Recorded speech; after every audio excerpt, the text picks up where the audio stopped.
What a day.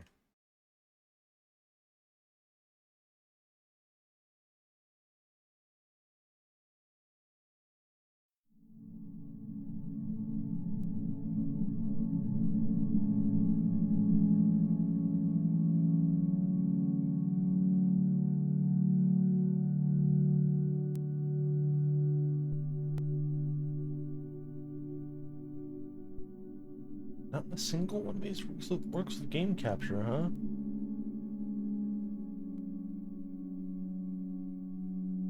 I'm aware it's microscopic.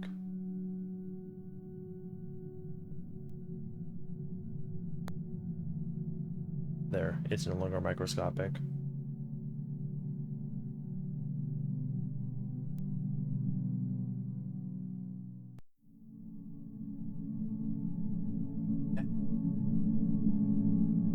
Okay.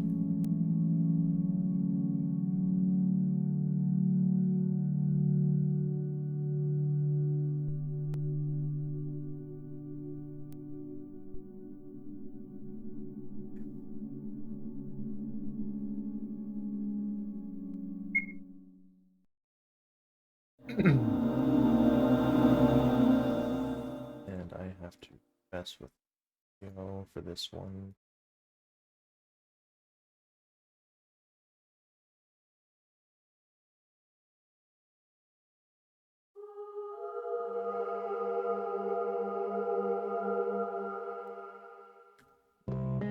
I have to mess with the audio more.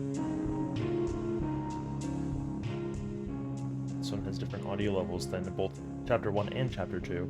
Also, this one uniquely pauses if I'm alt-tabbed for any reason, which the other ones did not do, which is interesting. Not sure how Etherine's managing that. She just knows. Come, gather, both the young and the old. Come, enjoy the show. A show of lies and gods, of twists and turns and imperfection, of sterile whiteness and ink-black vomit, blending into splendid gray, of paranoia and psychosis, and the brilliance of a human mind. Welcome back, dear puppeteer. I hope you're ready to see the definitive edition of all of these sprites, because they're the best looking ones yet. Like, pretty objectively.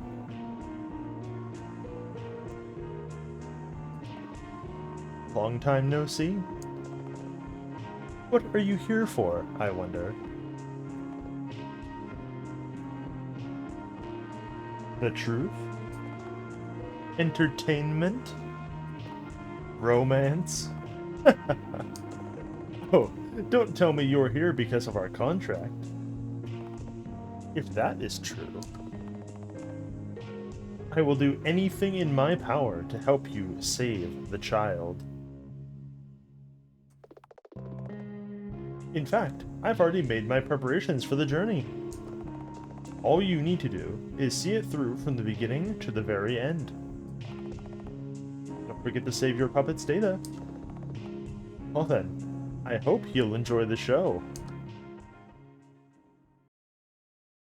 Oh, I'm gonna. In the beginning, there was a voice. A voice I knew belonged to Mother. Be a good girl, okay, it said. Then suddenly, I knew what to do next. It's nice to meet you, I said. Please take care of me. Who was I meeting? Who was going to take care of me? Just who was I saying this to? I didn't know. I had no way of knowing. What was my purpose? Why was my head filled with memories of people I didn't know? Just what was I supposed to be? Be a good girl, okay, the voice repeated. A good Girl. Is that what I was? You don't have to be. Another voice interrupted. That moment, I knew. Before me stood the god of this world. Hello, Charlotte. Episode 0. And so it begins. Been a good stream notification if I knew about that.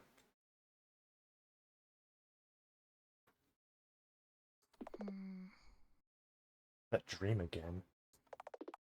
What a way to start a new day. Oh well. I should greet everyone before going to school.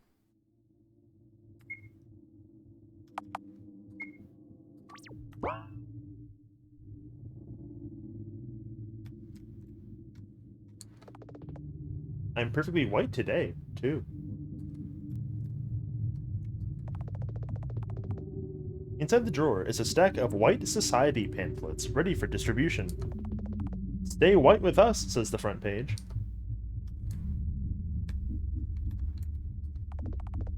There are a few books on the shelf. 1984, The Castle, Fahrenheit 451. I haven't read most of these books anyway. But when I mention these titles, people think I'm smart. All the clothes inside are white. They're neatly folded. Welcome to Omnicube something. Oh, you broken. That reminds me. If you put dead animals into this Omnicube, they start moving again.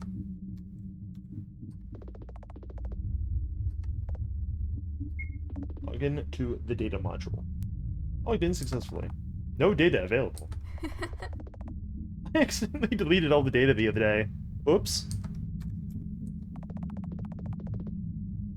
The current user has restricted access to the majority of the areas on floor 1 and floor 2.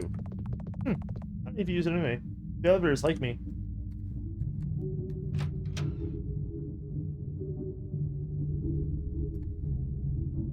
Hey, so remember in chapter in episode 1 when I was confused about the layout of the fucking house? This is now Charlotte's room. Okay?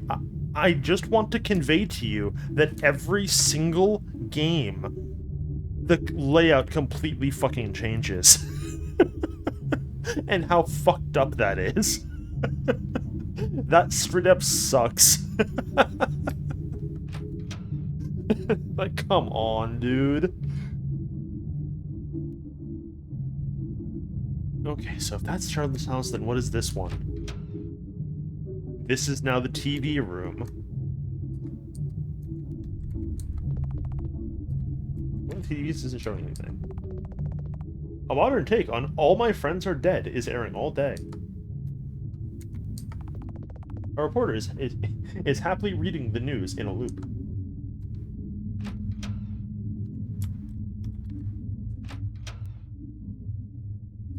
Okay, it's the bathroom. Bathtub is covered in vomit. I look pretty today. There's a handprint on the cabinet door. Toilet.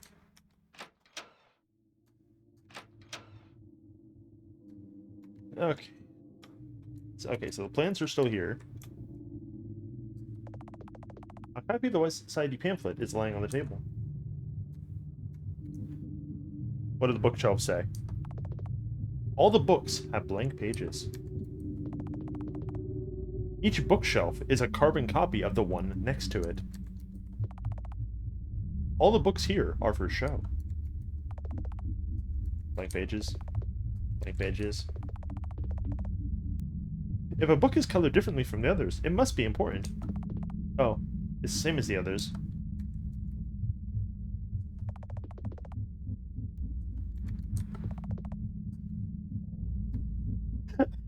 Yeah, I'm just realizing she's commenting on this one fucking book right here that's white when none of the other ones are white. That's funny.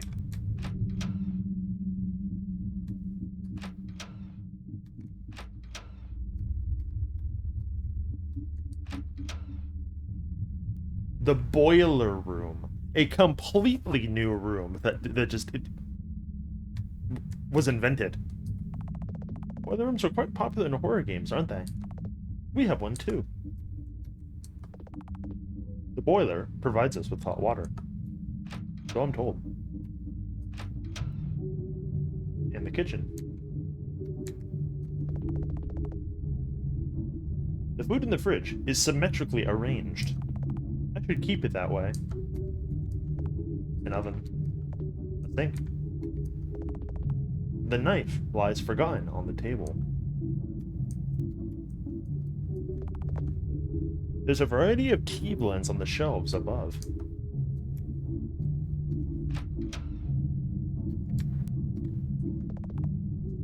Nothing of interest inside. Nothing of interest inside.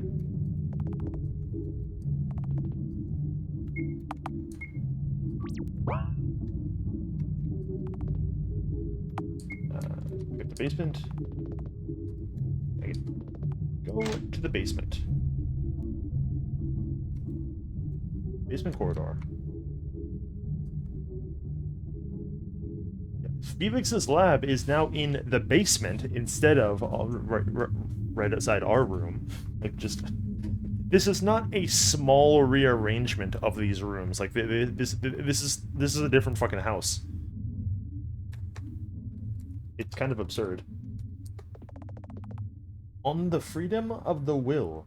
New Philosopher, Volume 4. Civilized Man's 8 Deadly Sins. By K.L. Morning, Felix. Morning. Been busy? Oh, as usual. I prepared the thing you asked me to. Here. Acquired a happy bottle. So fast! You really are good at this. Right. This calls for a reward. Alright. Are we going to bully Felix, or are we going to be nice to him? This is extremely important.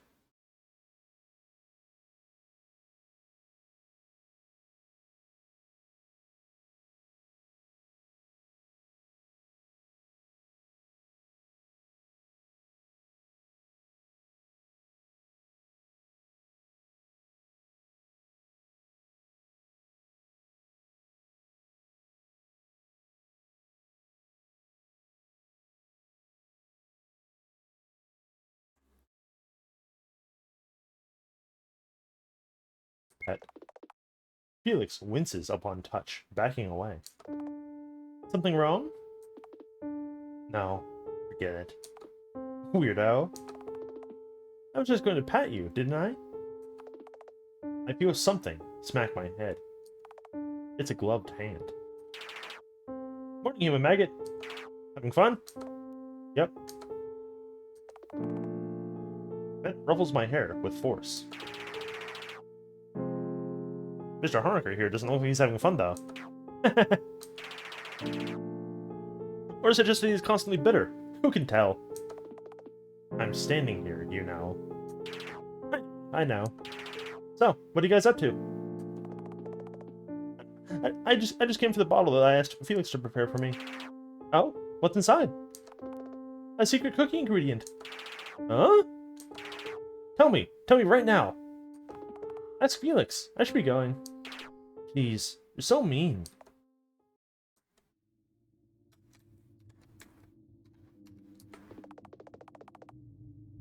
A select collection of forensics cases on aggression and childhood's end. That's weird.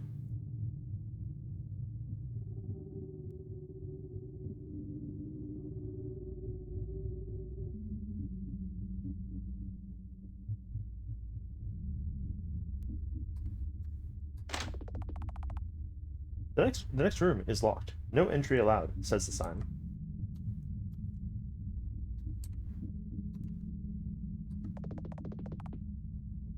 There's a research paper on the desktop. I take a peek at it. Ice-9? A substance that crystallizes liquid matter upon coming into contact with it. Consequences of use may be hazardous. Boring.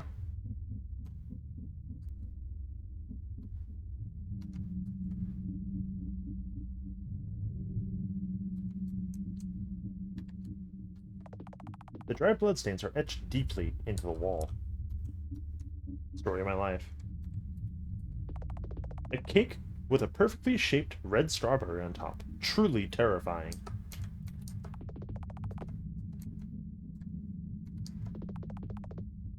The scissors have remnants of organic tissue on them. There's some skewers and a small roll of duct tape inside the bin. The mirror is so dirty, I can't really see my own reflection in it. A hideous smell is coming from the body bags. A dirty chainsaw lies abandoned on the floor. It's probably Bennett's.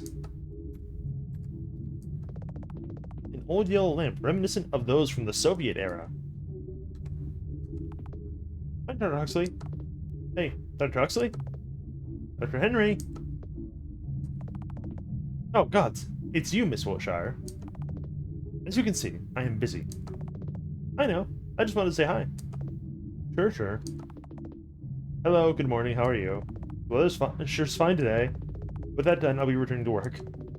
Here, take a pack of gummy ears and go make yourself useful to society. Obtained gummy ears. Yeah, whatever. Come to think of it, I've never seen the faces of the corpses you're performing the experiment on. Why is that, I wonder? Dr. Huxley ignores me. Well, thanks for the input. Bye, Dr. Huxley. I poke the thing underneath the blanket. It's squishy. The large needles are said to be poisonous. Where could this door lead to? I can't go there when Huxley's around. Why? The door is locked.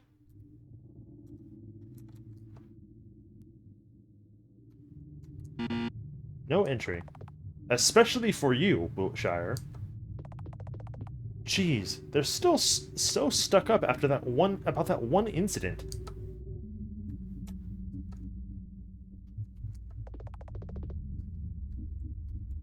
Where would Aiden be? Oh, right, yeah. Yeah, this is Aiden's room. Knock? No. Oh, I have to knock. I'm coming in. Well, then why'd you fucking knock? Morning, Aiden. Those dolls are so pretty. Where do you get the materials from, I wonder? Not telling, huh? Well then, I'll leave you to it. There's no use talking to you when you're like this, is there?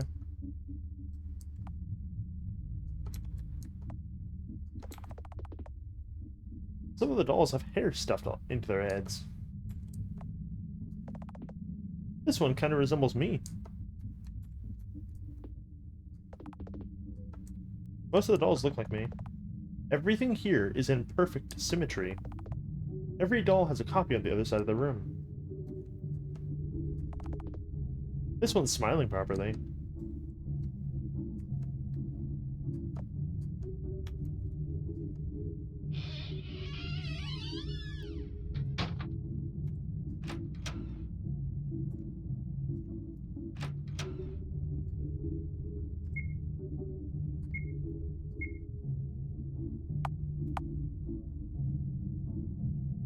Ear-shaped candies that taste like serum.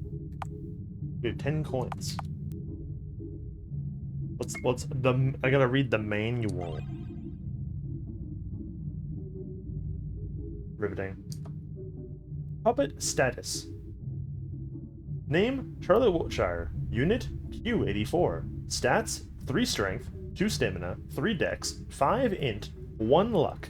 Strength, high analytical ability. Weakness, weak stamina.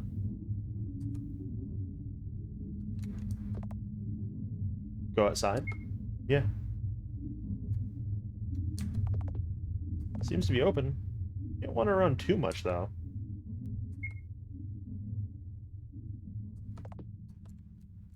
Locked. Locked. Locked. Locked. Locked.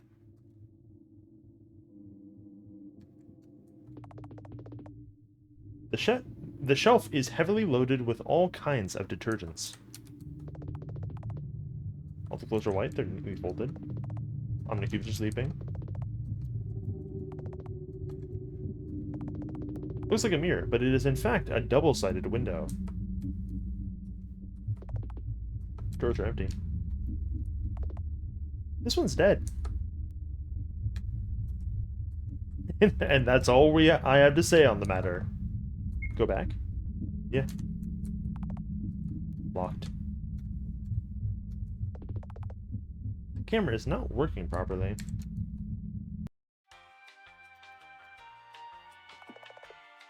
The camera is working properly. Cat photos hang on the wall. Initiating eye scan. Eye scan successful.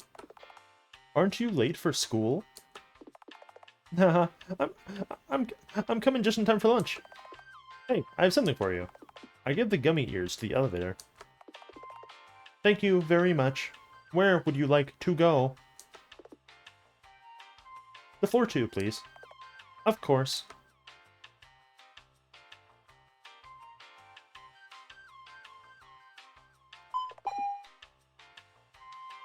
Destination reached. Camera's working. If I remember correctly, you can enter the first floor through the shaft without having to use the elevators.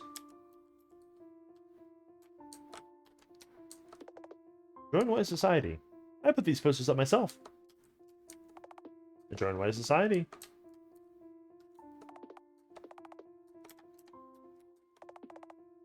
I am the Daily Wisdom Machine. Insert a coin to play. New quotes every day. Be sure to send us your comments and suggestions. Please stop sending us the complaints about getting repeating messages. I'll burn your house down is not an acceptable complaint and will be overlooked. Use the machine? Yeah. Call it home, not the end of the world.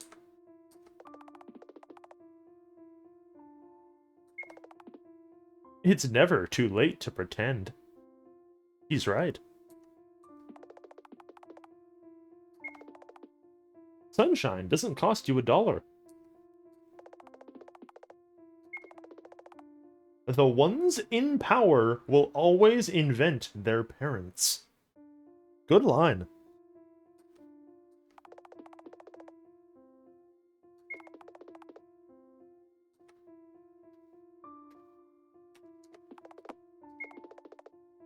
Trust the pleasure. Remember science. Ain't that the tagline of Limbus Company? Before the rain comes the yelling.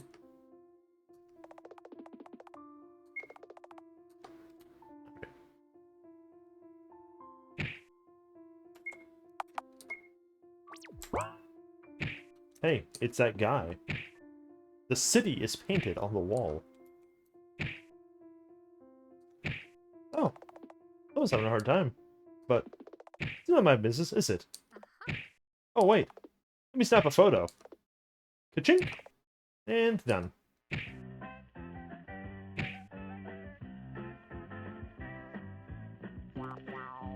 Jump down. Yeah. Not everyone survives the fall. The school janitor cleans these up every day. One unlucky fellow. He didn't know there was a hidden ladder. Okay, I don't think we heard that line before. Fucking moron. Hello. Hello. He didn't know about the hidden ladder. Go leads to the school garden. Infirmary.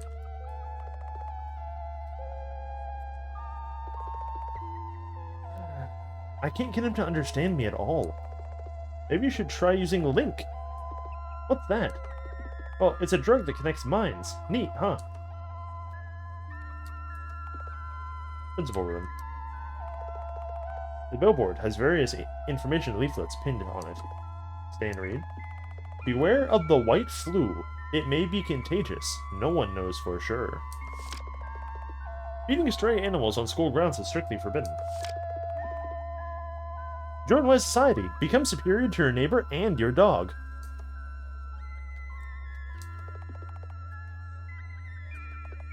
How's your day? How's your day?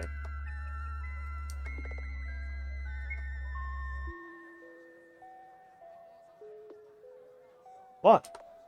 Oh. Hi. I knew you'd come, so I brought us lunch. Just how you like it. Lactose free. How kind of you. You want to join me or what? If that's okay with you. Sure, I don't mind. Let's go to the rooftop. Our friends must be waiting, aren't they? Will they be joining us today, too? Of course they will. Food tastes better in company, doesn't it? Yeah, you're right.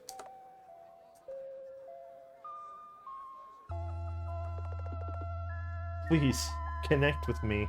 I'm so lonely. Ugh. Get off me. Long live White Society. Long live White Society. Wow, his brains are melting. Must be a Link overdose. Beware the white flu. Signs you are sick. You have lost your color. You haven't responded to any stimuli. You can't read this message. Safe.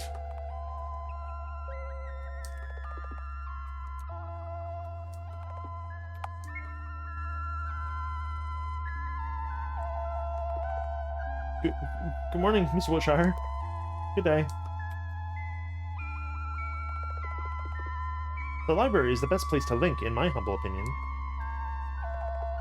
White Society room. Rooftop.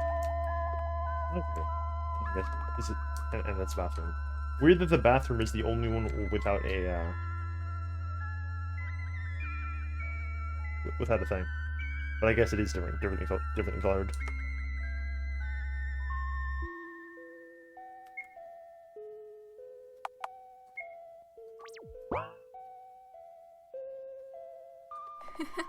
Hi there. Good day, Miss Wiltshire. Andre, say hi too. Hello. Oh, is that what I think it is? Miss Warhol is so considerate buying you a meal. Why didn't she buy some for us too? She didn't know you'd be joining in. Even though we eat together all the time. How rude. She won't forget it next time. Right, Henri? Right. See? Suddenly, we hear the click of the door lock.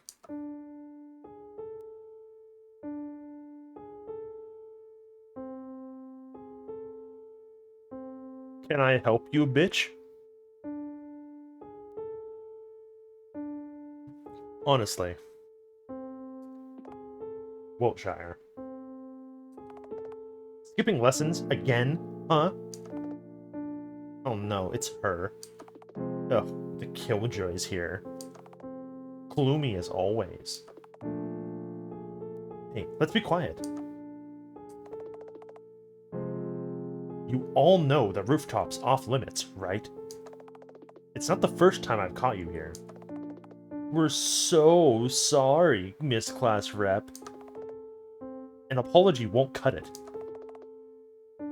We promise we won't do it again. Then get off the roof now, or I'm calling the teachers.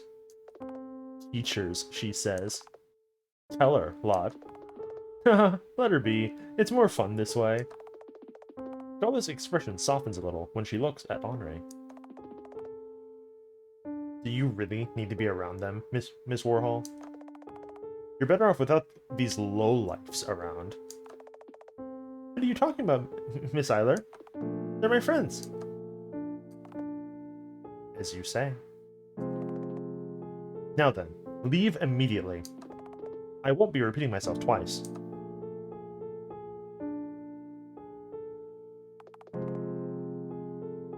The class rep favors you, huh, Henri? Oh, our little Miss Warhol here is famous for being the teacher's pet. Right, Girl B? Yeah, right. Everyone's getting along. Thinking back, when did I meet Henri? Ah, right. It was back then, when her skirt got stolen from her locker during PE class.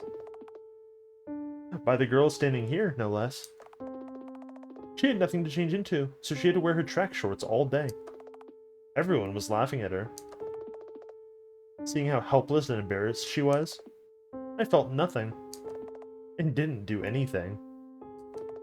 I left her alone, and now she's nothing more than an errand girl buying us coffee. That's all there is to it.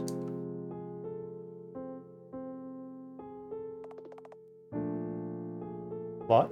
Are you coming to class? Go on without me, alright? I have club activities to do. Alright. See you soon. See you.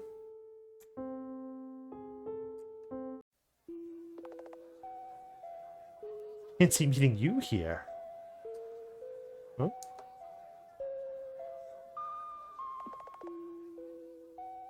There goes our profound bond. She just walked by. Do I know you? Cold. Nothing in this world can define me, but you can call me C. Ring a bell? Oh! Friends. Get yourself a new vessel? Wait, I've seen this one somewhere. Near the alleyway. Bingo! Picked it up on my way here. Now I can blend in with the rest of the students. Rather convenient, isn't it? Yeah, I guess so. We avoided school grounds like the plague until today. I suppose I really do feel more at ease in this vessel. Yeah, sure. But you're happy you got yourself a new meat suit. Is that how little you think of me? My only intention is to keep him safe. Right, you care. Sure thing. In any case, I have things to do. No time for idle talk. Well then, don't be late for class. No need, I'm skipping. You should join me in the White Society meeting next time. It'll be fun. I highly doubt it. But thank you for the invitation, nevertheless. You do you. See you later, C.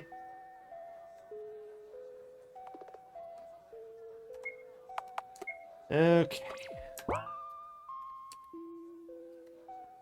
Ladies and gentlemen, it is time for Kino. Greetings, friends! Welcome to our weekly White Society meeting. What is our motto? Stay safe, stay clean, stay white. What is our goal? To ascend. That's the spirit. You all worked hard and submitted new names to the blacklist this week. Well done, everyone. As you all know, the process of blacklisting is the following. 1. Find the tainted. 2. Submit their information to our website. 3. Vote. The person who gets the most votes gets punished. Easy as that. That being said, I want you all to decide on the special guest for today's Execution Hour. Vote. Vote for those who wronged you. Vote for those who upset you. Vote for those who hurt you. We shall hurt them 1,000 times more. 3, 2, 1. With this, the voting is over. Thank you for your input. Let's stay white together. Well, time to get ready for the show.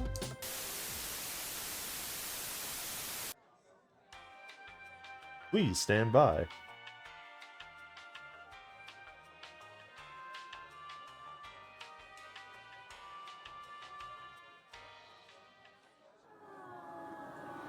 Did you know that our bodies harbor 150 times more genetic material of microbial origin? Plainly put, 90% of you is not you. Fear not.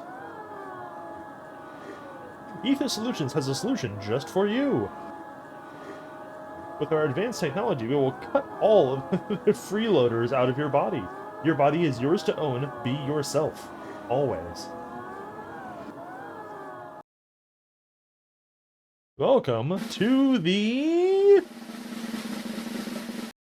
Execution Hour! Wahoo! This program is supported by White Society. Hi, everyone. Welcome to our daily program, the Execution Hour. Meet Girl B. For today's show only, she'll have the privilege of having a face. You must be wondering, who the hell is this? This is the first time I've ever seen this character. How am I supposed to sympathize? And you're absolutely, totally right. Because this is a total stranger. But, what if I told you he did bad things? You'd believe me, right? If I told you to avoid her, you'd believe me, right? No one cares enough to check the facts anyway. That's why we're here right now. Anyhow, she was chosen to be the guest in this week's episode by you, dear friends. Today, we'll be baking cookies. Hush, we're on TV. Manners, remember? First, you take a handful of butter, and you smash it into the bowl. Smash it. Come on, put more force into it. Don't be a wimp. Then you put in a handful of flour. Oh, come on. No, don't cry. Look, it's right before your eyes. Look, the flour. See? You did it! I'll help you mix in the sugar. Keep mixing, keep mixing. You know, this person might look meek, but they actually support offensive behavior. Come on. Show them the drawing. Here it is. Oh, no one in their right mind would draw that, right? Therefore, they must be punished.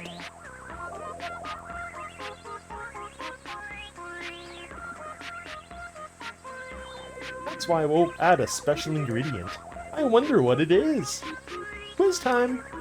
Let's vote, everyone. What is the special ingredient?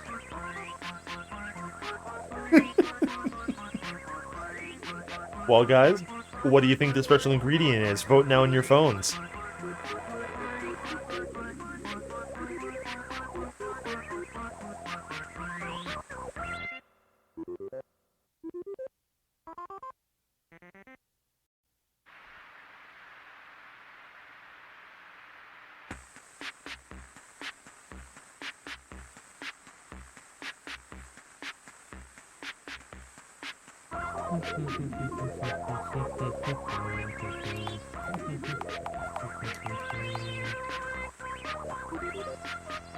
Yeah?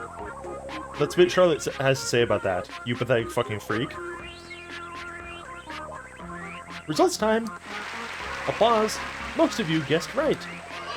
It was Clorox! Now we'll have our guest taste the cookie dough. Oh, what the fuck is wrong with you? Oh gosh, mind your language. We're PG rated. We'll all pretend we didn't hear that, right, friends? Our friend here seems to have trouble eating, so I'll pour the mass right into their mouth. Ooh. Wow, sure looks tasty. Ooh. Yum! Now, you need to preheat the oven to 180 degrees C. But since we don't have an oven, we can use our guest's body as a substitute. Here I go. Less than 3.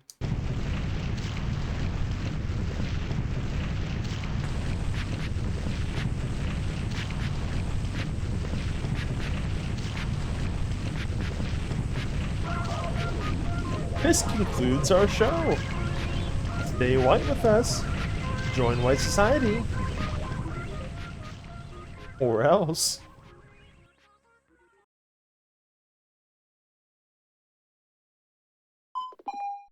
Destination reached. Yes, real eagle-eyed viewers may be able to determine there is something wrong with Charlotte Wiltshire.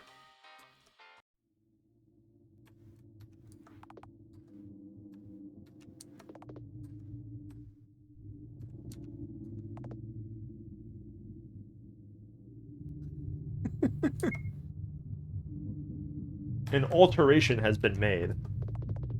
I'm too worn out to wander around.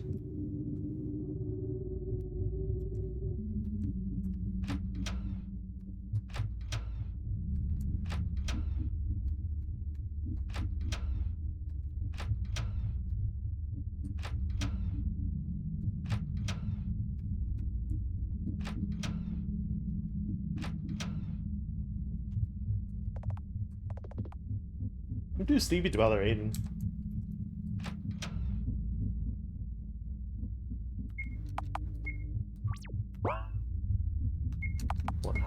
It has been 40 minutes. In 40 minutes, we have established episode 3 as probably the best one. And it's like not even fucking close.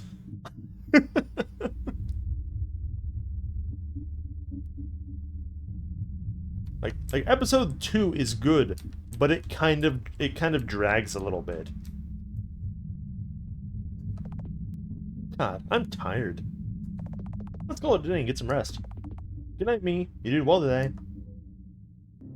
Chapter 1, End. Welcome to the White Society.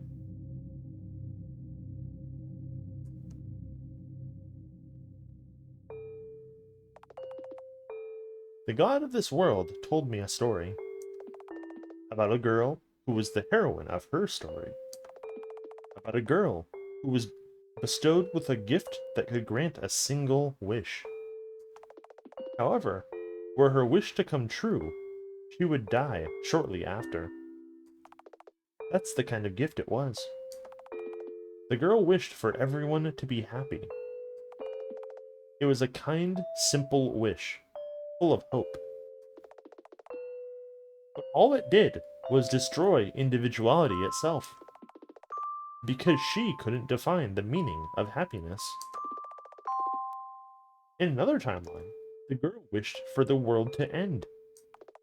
It was a desperate, messy wish, full of despair. But all it did was destroy only a fraction of the world, because she couldn't grasp how big it was.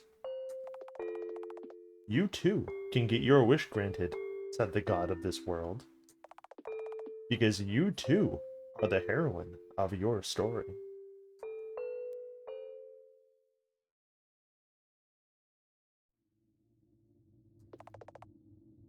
There's school today too, huh? I'm not in a hurry though, so I can wander around a bit.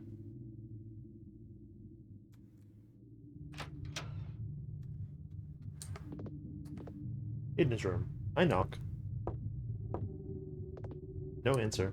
I go in anyway. Hi, Aiden. Aiden? Good morning, dear. Aiden, you're back. What are you up to? Just finishing a new headpiece. Want to try it on? Of course. Aiden gives me the item he was holding. It's my own scalp, sewn into a hat. Here, let me help you put it on. So, how is it? Whoa! It's totally rad. I'm glad. To be honest, I'm rather proud of this piece myself. Come back later. I have a dress for you to try on. It's very you, I would say. You know, Aiden, buddy, if this is made from my scalp, I'm not a science major or nothing crazy like that. You know, I took like one biology class. Now, I'm pretty sure eyes are not located on the scalp, but what do I know? All right, I leave Aiden be. Nothing is all right.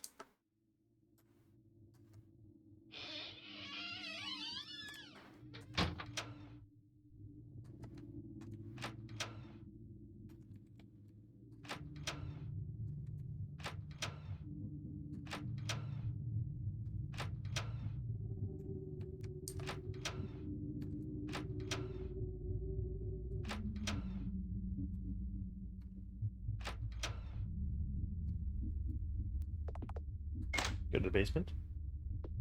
Oh, I bet it. Sorry, no name's on. I'm for sure starting in an hour, and I haven't finished my errands yet. I visit the TV room later. Hey, Honecker? Huh, looks like he isn't here. Maybe we can find something interesting when he's absent.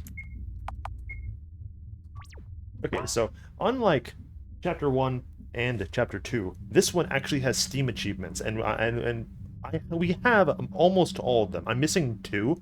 I have to get these 2. So let me just the computer's working. There's some research files on the desktop. Take a peek. Yeah. Oh. So this is the stuff he's been working on.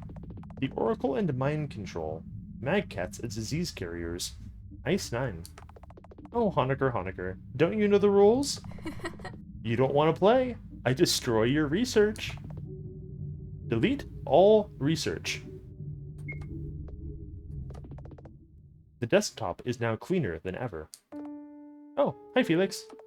Hey, what are you doing in front of my computer? Playing solitaire? I'll pretend I didn't hear that. Oh, science. My research! What have you done? Yeah, no need to thank me. Oh, this was pointless anyway. Now you can quit science and follow a new religion in peace. You, if I ever see you in here again. Yeah, you can come up with new insults when that time comes. This you thing is getting old. Anyway, don't take it personal. It was all Bye-bye.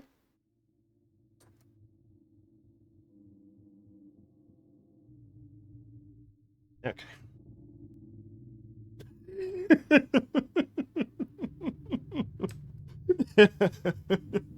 Yeah, so we have the overwhelming majority of these. We were missing that one, and we're missing one more, and that's it. Aside that, aside from that, we will have 100% Chivo completion, because I'm a god gamer. Huh, that's weird. You better leave before you get gas poisoning. Oh, hi Huxley. I am not Huxley. I am the robot version of Huxley that he specifically designed to talk to annoying children like you, puppet unit. Huh? No way! Huxley does robotic engineering now? No. Florence did that, but he took all the credit. Confidential information. I knew it. Please tell me you know how to make ice cream. I sure do. Want to live in the kitchen cupboard in case I need you? I sure do. Hey, are you going to agree with every nonsensical thing I tell you to do? I was told to obey every request if it doesn't involve interrupting Huxley's work. Oh. Can you kill this worker for me? I sure can. The worker's head explodes. Said and done. Whoa. You're the best Huxley ever. Sorry, Archibald. Tough luck. Oh my god. He's bleeding oil? How many of the workers are androids? 5 total. 4 left now. Nice! I'm placing my bets on Baldwin and Goodwin. They're too user-friendly to be true. Did you call for us, Miss Wilshire? Ah, yes. I mean, no. Abort operation. Aw. They leave the very next moment, completely losing interest in me. See, Robo Huxley? They're so considerate they feel bad about not spending time with me. No organic life form ever does that. Actually, soap can induce the fleeting feeling of affection and euphoria just for the tiny price of the sentience level decrease. Oh god, did Huxley include the advertisement function in you? You are now useless and I'm leaving. We already have 6 TVs for that. It's 5. 1 is a microwave. Oh, bye. Goodbye, puppet unit.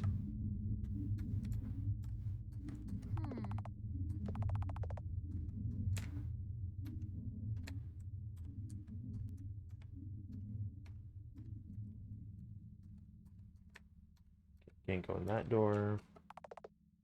This area is off limits. We're still dealing with the consequences of the gas leak. Go away. Hey, don't die here. Stop making more work for us. Area is off limits. I have a theory that these thorns might have released the poisonous gas. I don't feel like talking to Robo Huxley anymore.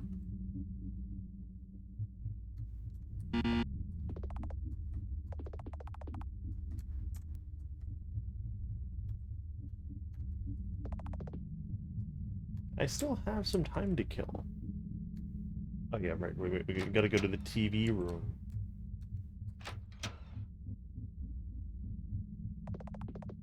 I feel the sudden urge to break something. Break the TV screens?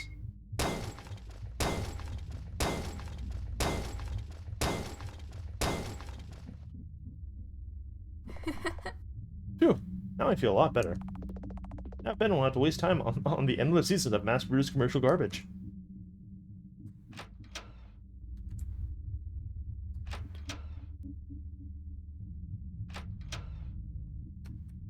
Listen, we worked out last time that Bennett was watching season 6 of Game of Thrones. Like, this is deserved.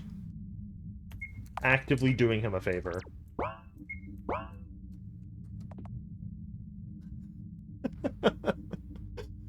Go outside? Yeah. Door's locked. Door's locked.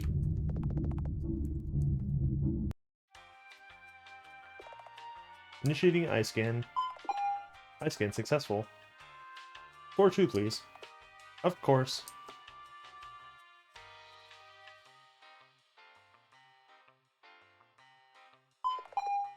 Destination reached.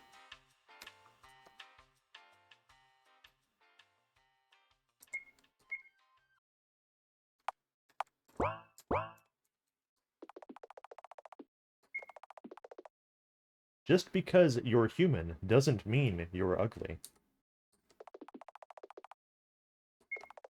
Face milk, eat pain. Oh, no coins left.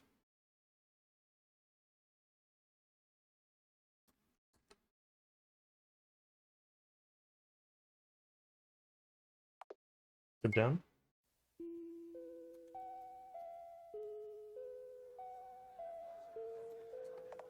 Hello.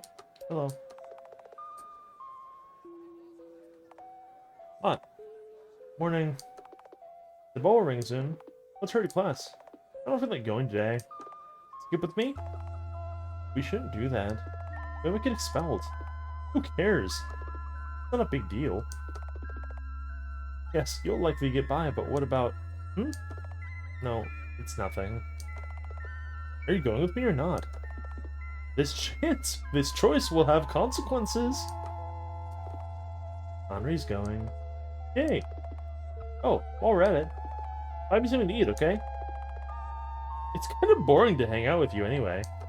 Ah, right. I'm sorry. Let's go to the canteen then.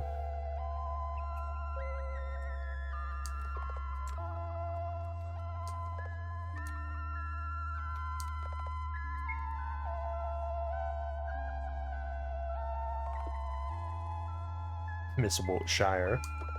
Hi, class rep. Why is Miss Perfect gracing me with her presence all of a sudden, I wonder? I'm keeping an eye on you. I haven't done anything illegal, though. Have you really? What about your White Society activity? What about it? As I said, I haven't broken a single rule. Nor have the members. You should know better than anyone, right? Right. Let's go, Henri. Mind your own business, will you, Miss Eiler?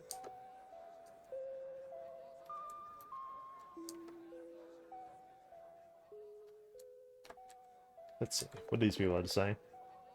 This student is busy vomiting into the bucket. Hey, the food isn't even half bad.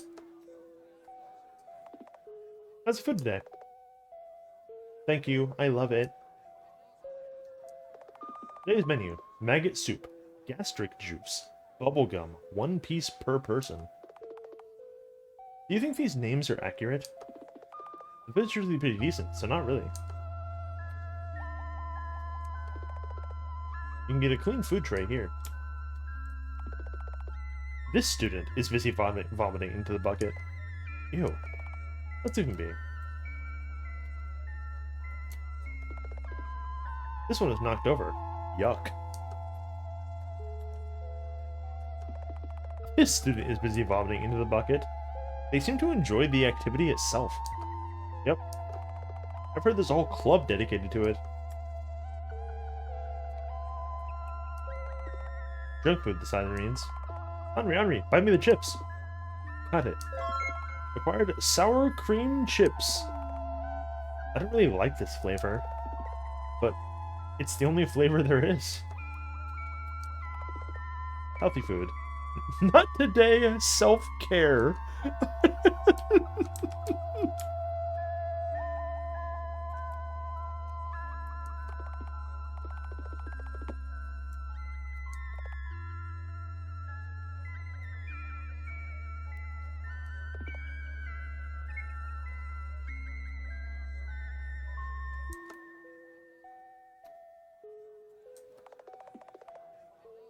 Maybe these people just wanted to swim with jellyfishes. To think of it, there are a lot of suicides lately.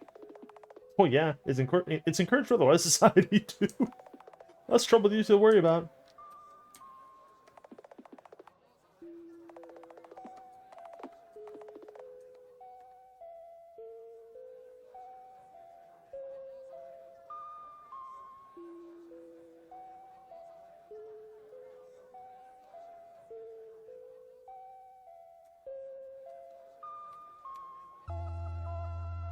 Right, okay, hold on.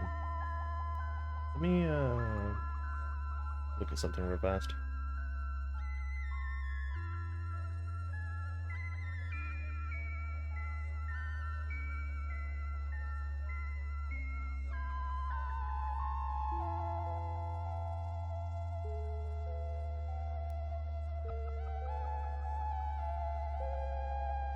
Okay, that's easy.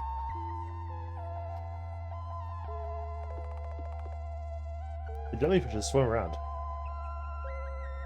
Obvious to their surroundings? You mean oblivious to their surroundings? It's a small platform. Push Henri into the water. I push Henri into the water on a pure whim.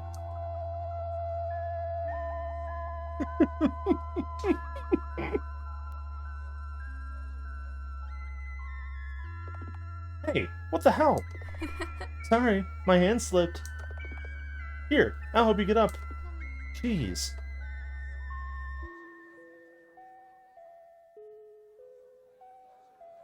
Okay, there we go. That is the final achievement.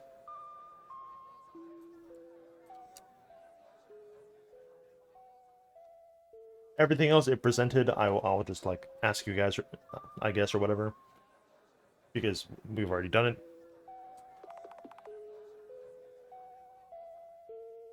Oh, it's a famous spot for couples. Oh, is it? I like coming here alone.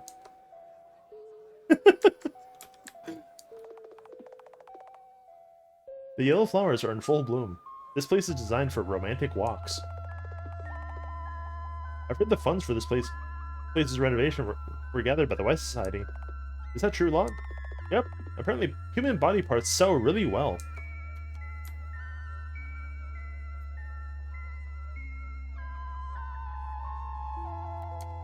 Actually, no. Go back in the garden.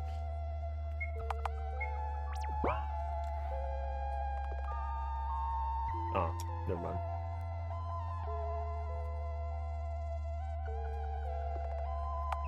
So we're like going back on the rooftop? Like, is that... Rooftop's off limits, huh?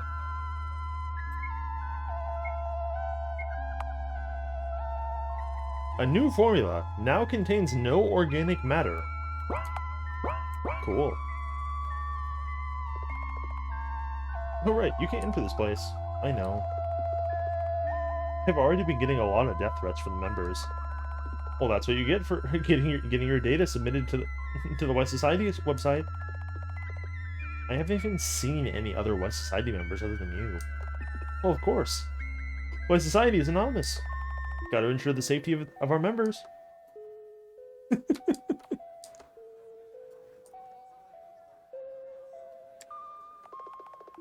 An abandoned syringe lies discarded on the floor. It still has some drops of the drug inside. Ew, find a room, you two. Technically, they found a room. Dispose of your books here, says the sign. The books we accept include school textbooks, books you bought but didn't read, books you claimed to have read but didn't. The shelves are empty.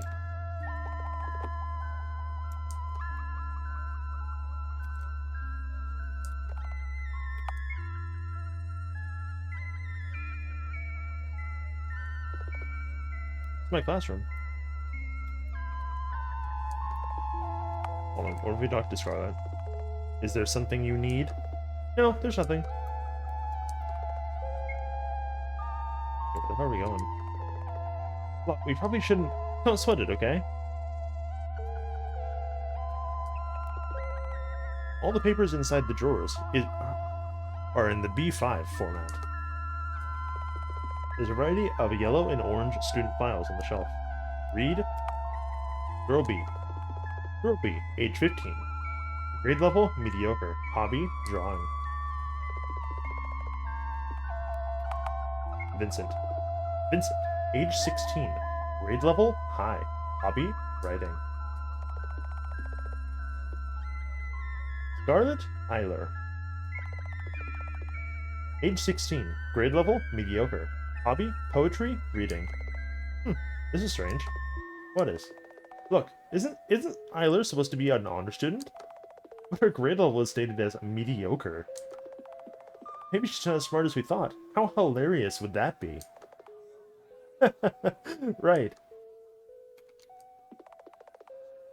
All the papers inside the drawers are in the A5 format.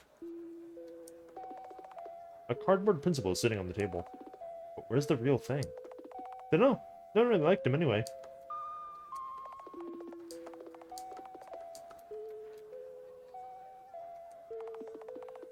The drawers are full of colored blank sheets of paper.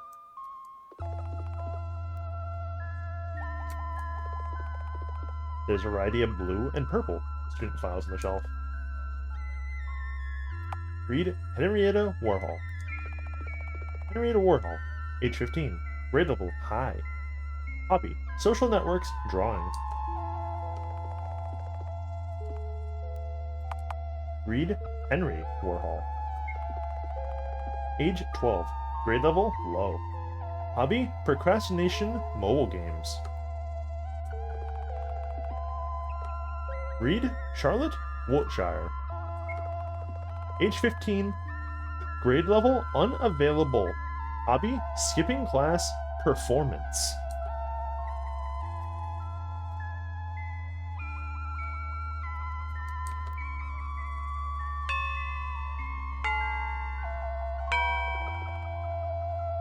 Oh, looks like the lessons have ended.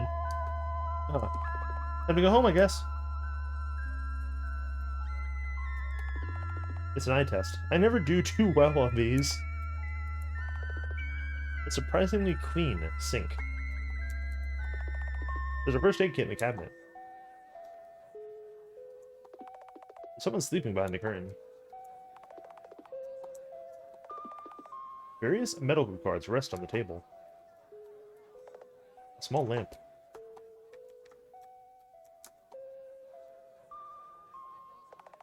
Lot, there you are. Oh, hi. Hello. Are you guys free? Kinda. Do you have any suggestions? Oh, I do. Why don't you go to Henri's place to study today? You're not against your friends coming over, are you? Of course not. You all can come. You don't look too so happy about it, Henri. You're imagining things. Let's go then.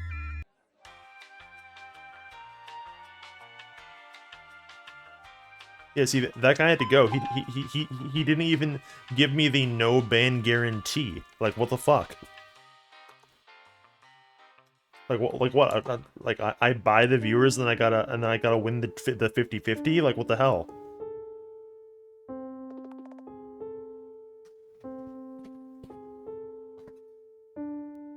Wow, it's sure dark in this place. I'm getting the creeps. So where's your room, Henri? It's behind the top right door.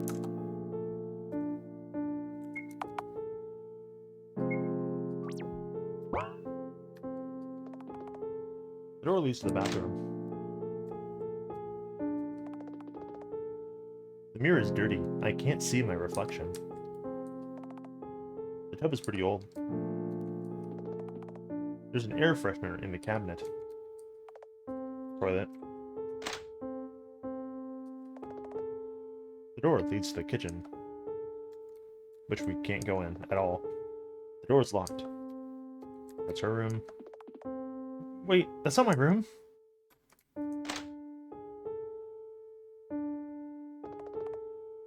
Are you sure you're not kidding us? This must be a storage room.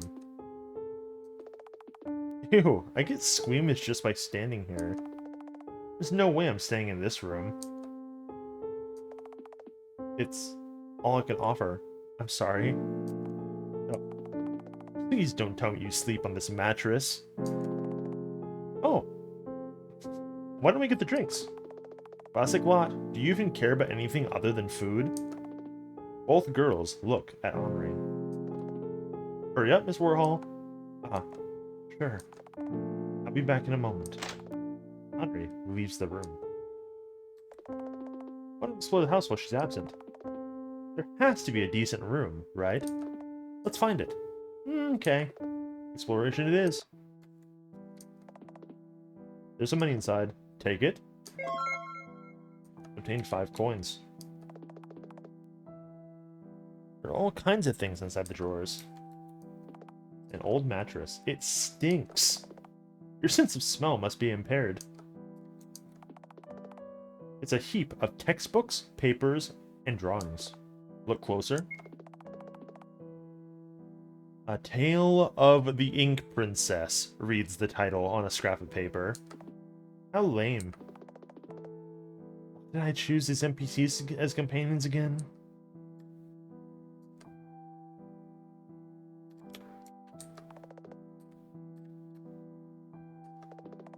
Oh, what's in here, I wonder?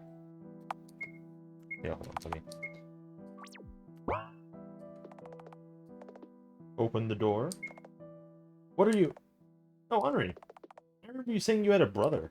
Is he behind this door? I'm fairly sure I heard sounds coming from there. He is, right? Let's go say hi. No. Please, no. Stay away. Hey, what's the big problem? We'll just greet him and leave. Don't open the door. Don't be so stuck up. Jeez. I opened the door.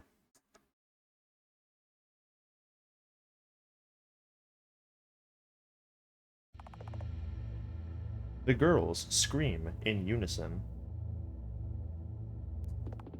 Henri drops the tray she was holding. The lemonade spills on the floor. Henri, you made lemonade in like 2 minutes? How? What the hell? What the hell is this? Wow! Don't look.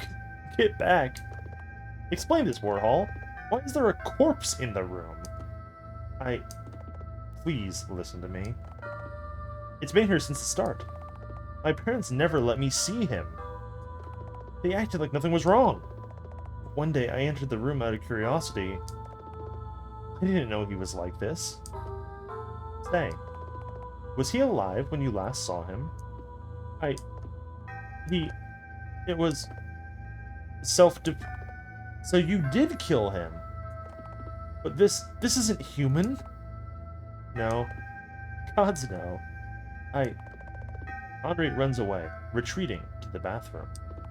The girls in turn storm out of the flat. Jeez. You all are so dramatic. What to do? Okay, I'll find her later.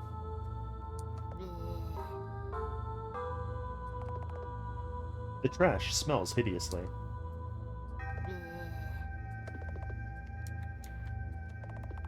There are at least 3 game consoles. Posters of characters from various commercials hang on the wall.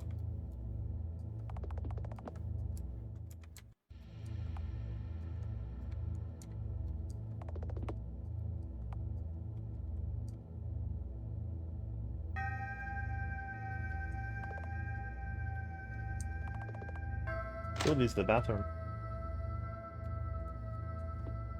Henri. Hey, Henri? Are you okay? Do I look like I am?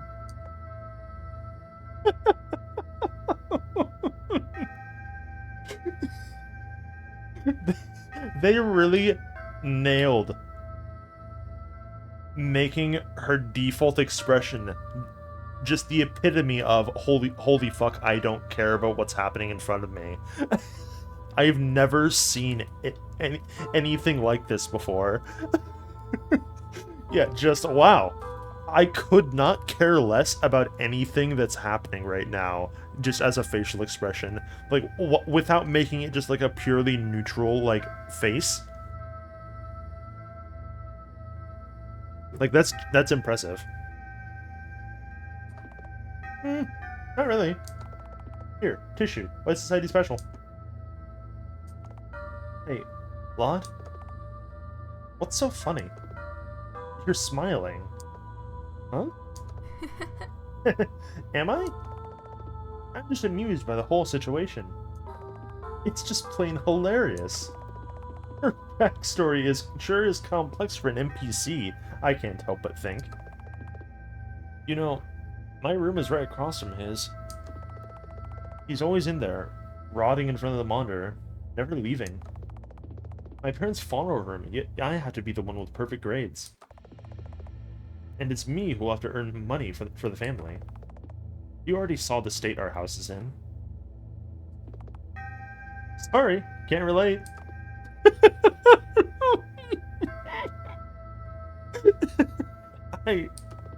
No, I'm sorry for burdening you. It's just that there's not only that there's no way I can say it. Henri buries her head in her knees and starts sobbing. Her tears are annoying. How do I make them stop?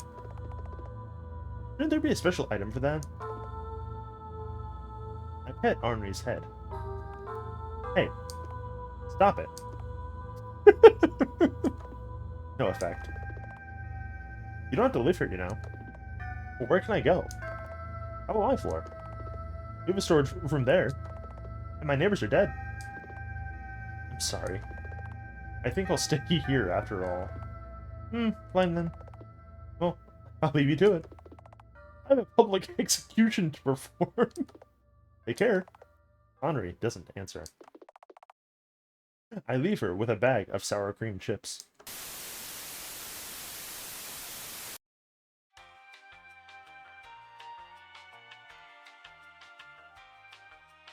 Like, this is so fucking funny.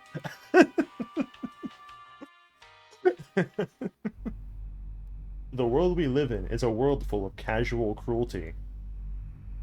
Farms. Plantations. slaughterhouses, animal testing. Millions of gallons of waste are produced every year. Together, we can make a difference. Ain't this one of those System of a Down songs? Eat the garbage you produce. Eat Charlie's Junk Foods.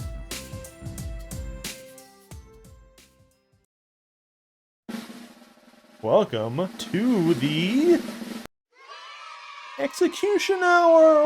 Wahoo! This program is supported by Wise Society. Hi everyone! Meet the star of today's show, Boy A. And yes, you're right once again. This is a complete, total stranger no one knows anything about. Not even me. Today, we'll be staging a play. It's called I Won't Do That Anymore. Now then, let the play begin. I'm sorry for everything I did years ago. I've really changed since then. No, this won't do. Be more specific. What exactly are you sorry for? I'm sorry for saying things I shouldn't have. Like I said, be specific. I really don't know what you're talking about. I'm just reading the script. What did you say? But I won't do that again. Ever again. Come on. Just admit you posted that right on your profile page. You said the T word, didn't you? Alright, fellas. What's the T word?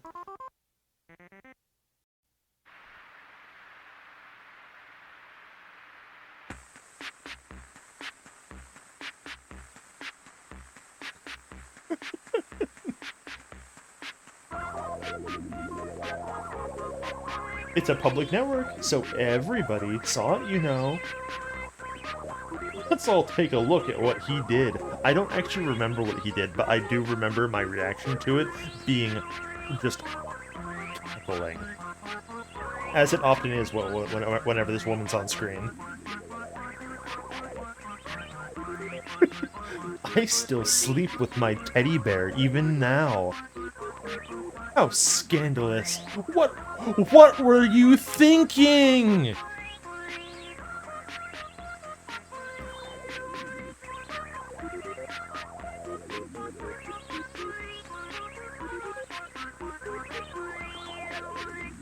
Why did you do it? Spill it.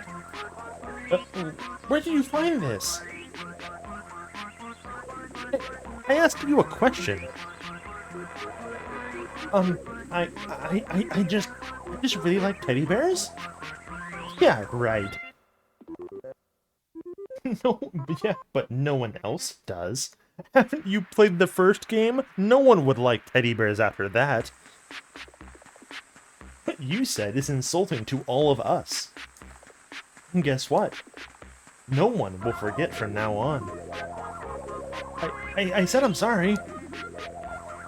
Now repeat it. I'm sorry. And again, and again. I'm sorry, I'm sorry, I'm sorry. Grovel for forgiveness. I'm sorry. Say you won't do that again. Won't do that again. That's the spirit. Isn't it enough already? I want to go home. You know, it may have been enough for me. But you never know what the audience wants. Everyone, vote now. What will we do to this horrible, bad, awful person? Will we behead them? Will we cut them in half? Gut them? Or let them go? What do you guys think? Can we suffer a teddy bear enjoyer to live?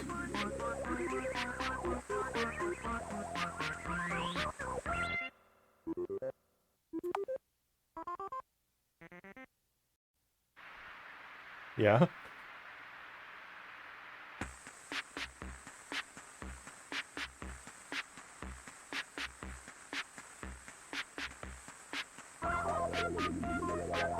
Cut in half it is.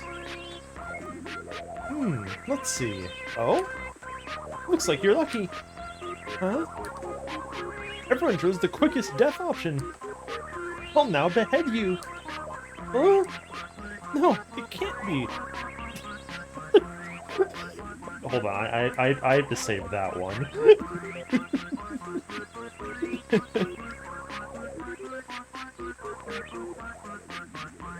It can't be.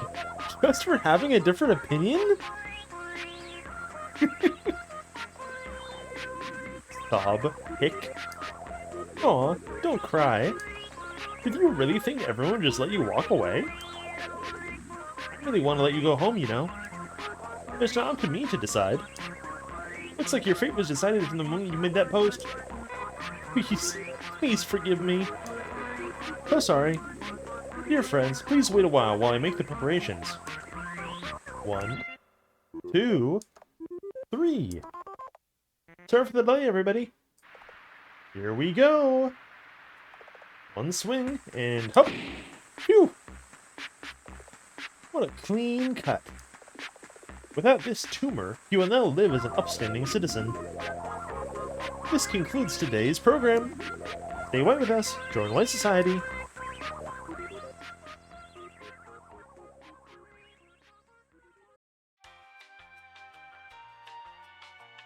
Oh man.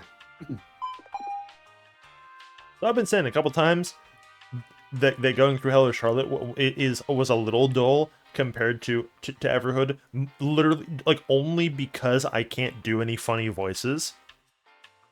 But this is the payoff. I can exclusively do the fucked up Charlotte voice, and it's so much better.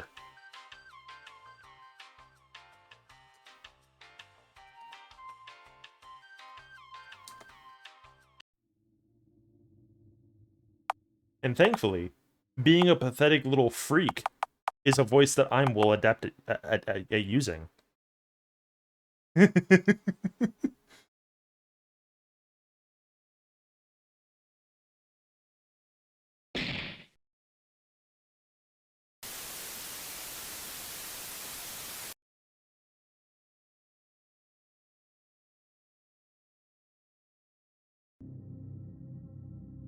681 days until the trial. Where have I heard that one before? This world is swarming with parasites. Actually, hold on.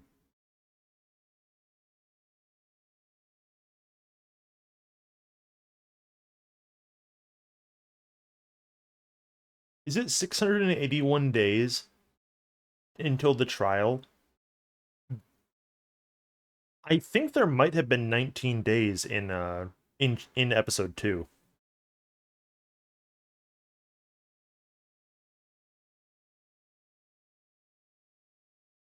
That'd be funny.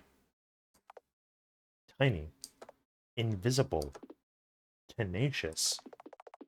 Once they outwit your immune system, they eat you from the inside. There were 32 days, damn. Use you as an incubator for their offspring. Control your mind and alter your personality. Yeah, regrettably, the only game that has ever actually done like a funny plus minus days thing is Kingdom Hearts, which is still like so fucking funny. They keep reproducing and reproducing and reproducing, endlessly reproducing. Yeah, I know people like that. Until every single person is consumed by the disease.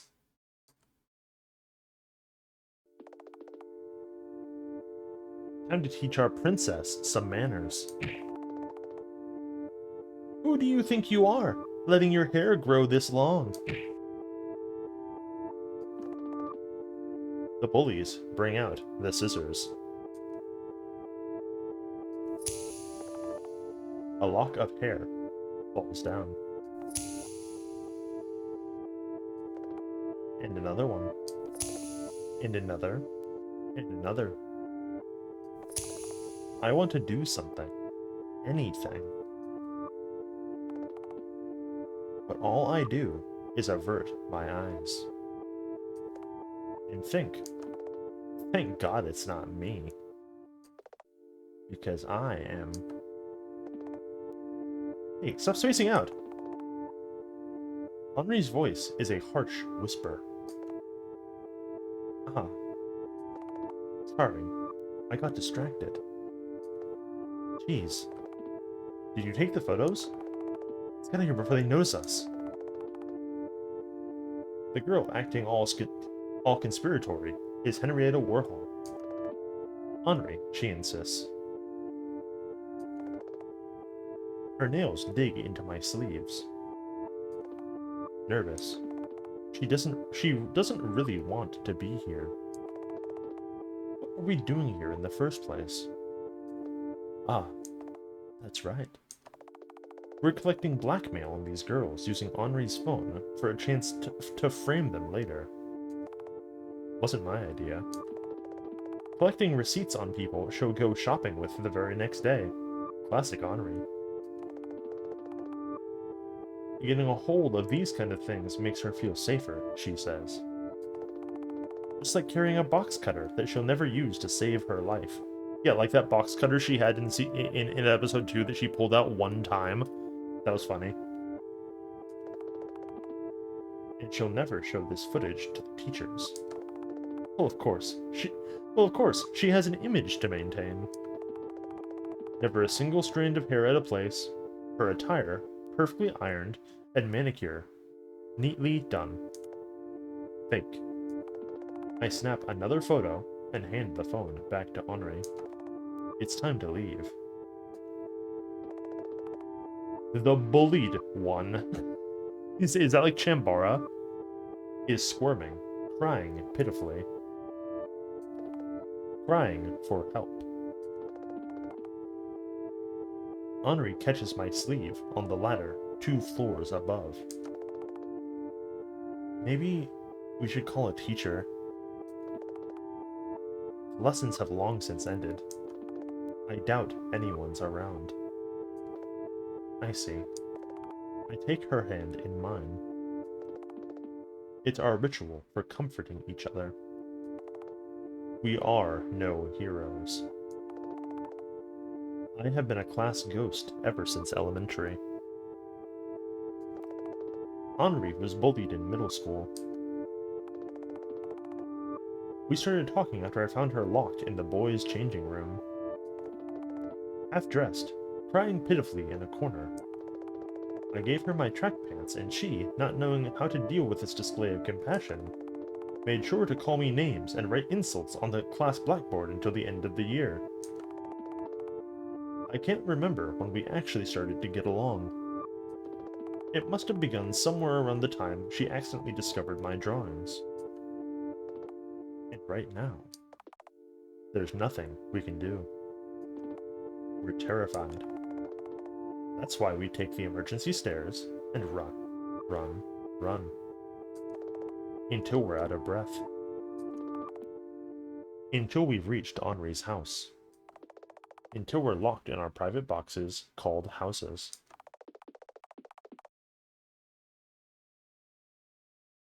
Still, the image of the beaten-up, humiliated girl surrounded by monstrosities won't go away.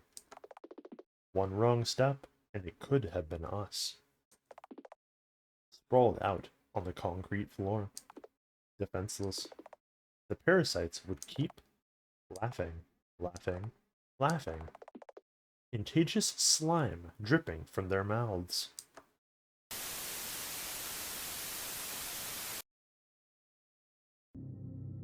"682 days into the trial.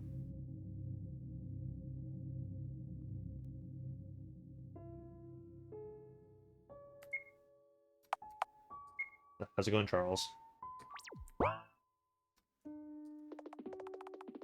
Hitchhiker's Guide to the Galaxy. Physics of the Future. Time Machine. A few sets of clothes are inside. 3 black t-shirts, 2 turtlenecks and a pullover, all neatly folded and arranged by color. What a fucking freak. An old photo of me and my pet. He died a while ago. It's all her fault.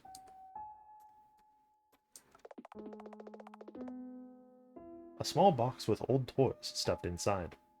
I still can't bring myself to throw them away. An old sofa to sleep on. A small trash bin, emptied every day. Open the top drawer. Stationery and receipts inside.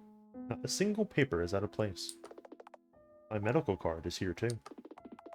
Prone to intrusive thoughts, suspected Asperger's syndrome. Psychotic episodes are the only thing I was prescribed medication for. Open middle drawer. There are multiple drawings of Charlotte. Wow, it's just like my room.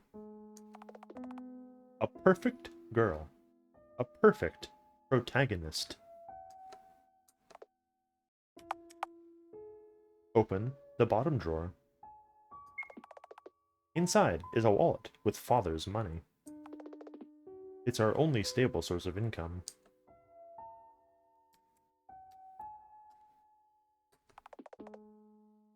You have new messages from Henri. Ah. Henrietta Warhol. Henri.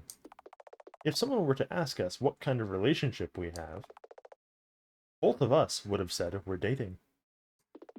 However, our relationship is far from romantic.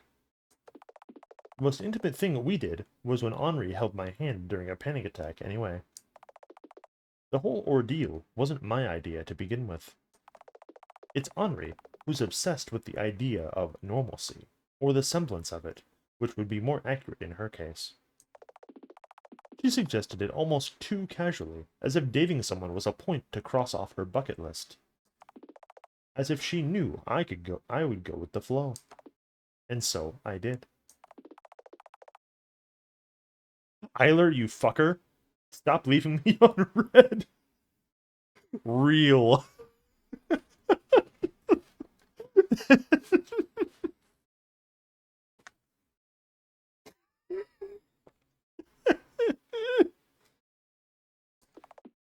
Uh-oh. She's angry. Let's write something. Hey, you do the same. Don't call me out on this. And for fuck's sake, stop using that icon and username. I'm not role-playing with you.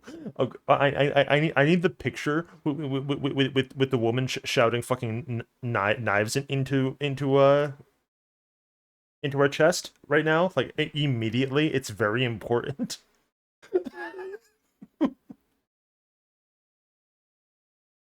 Fucking can't have anything. No, no bullying. Please, no bully. I hate you. Do you know how many people would kill for having matching icons with C himself? No, and I don't care. Anyhow, we're going on a date. Can't today. Busy. Oh my god, are you writing your self-insert fic again? Hey, the main character is not technically a self-insert. Okay, I take it back. It's just a gender-bent C. I still have the right to be offended. And what's up with the amount of gore?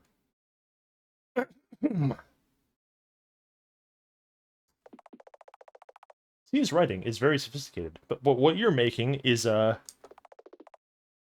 says, a Goro enthusiast. Full counter. Get fucked, idiot.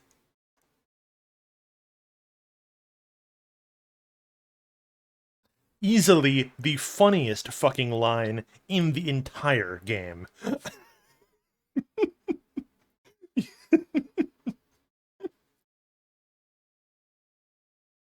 Whew.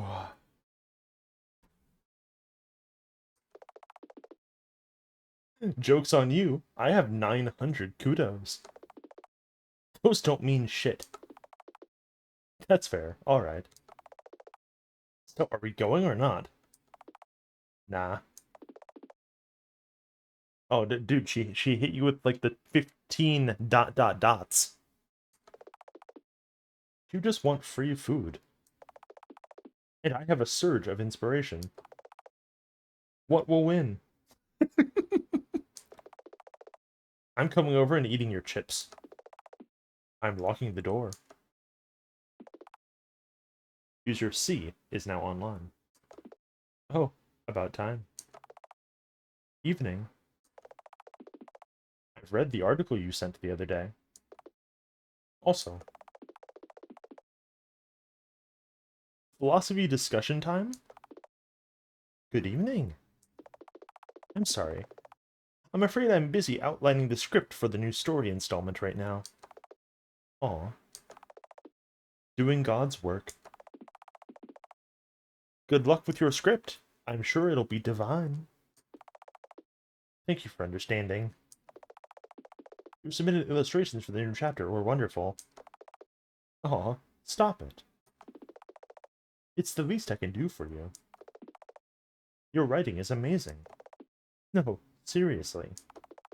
The designs were wonderful, especially the ones for White Queen and Xenon. Thanks. Someone puts a hand on my shoulder. I feel my stomach turn. Procrastinating again? Scarlet Isler. My unborn sister. The perfect girl soaked in womb blood. The one whom father told mother to kill. The one whose death caused her mental breakdown. The reason for all my misfortunes. Hey. You received 89 points in your test. Do you know what that means? Of course I do. Scarlet Isler has been punishing me for my existence ever since I was born. You didn't wash your hands well enough. Scrub for 10 minutes straight. You failed to get a perfect score on the test. Bang your head on the wall until it bleeds. You didn't follow the schedule. Hurt yourself with a cardboard knife. You didn't clean your room. Feed your pet junk food. You ate too much. Starve yourself for 3 days. I'm trying this hard for you, but you're not trying hard enough. You won't pass the trial like this. Is what she always says, giving me a stern look behind my back. The trial is all she ever talks about. According to Scarlet Isler, the day of the trial will be the day I die. I keep her away by drinking pills. I swallow 10 tablets, and Scarlet Isler disappears.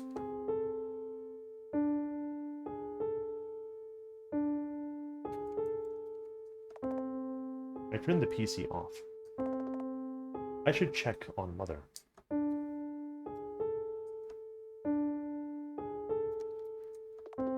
A small kitchen. Father's room. He won't be coming back. Door to the entryway. A bathroom. Mother's room. Enter.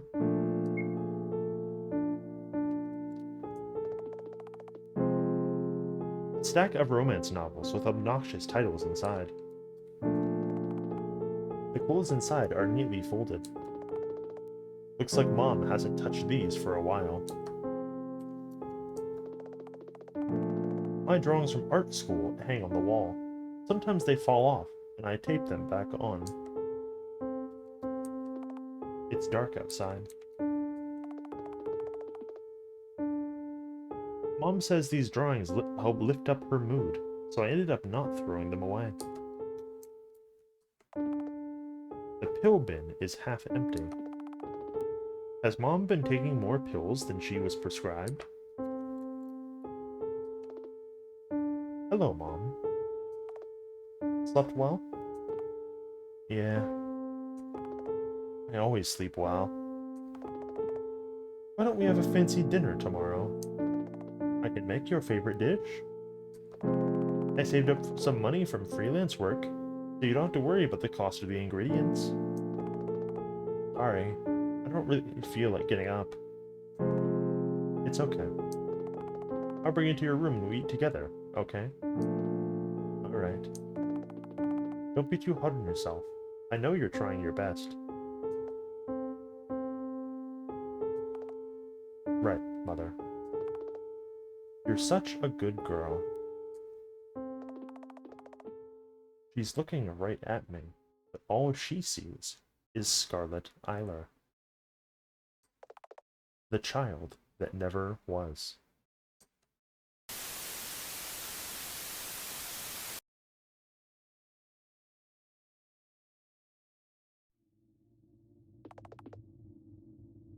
There are needle marks on my hand.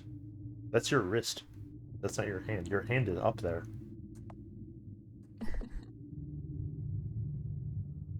Awake already? Charms, you're here. Hi there. Feeling comfortable? As if. I was assaulted, drugged, and got stained in this ugly blue. Well, that's unfortunate. Someone linked with me against my will. The symptoms I experience are definitely from drug overdose. I can barely move. I see. You were out of it when I found you, so I made sure to watch over you. What a creep! This hurts my feelings. It wasn't you who did it, right, Mr. C? Me? Gods, no, never. Believe me, the last thing I want is to get inside your head. Good. Help me get up, will you? I don't feel my limbs. Sure, sure. Anything for you, Miss Wiltshire?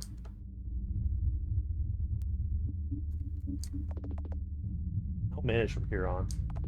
Not even a thank you? Go to hell. Well then, good night.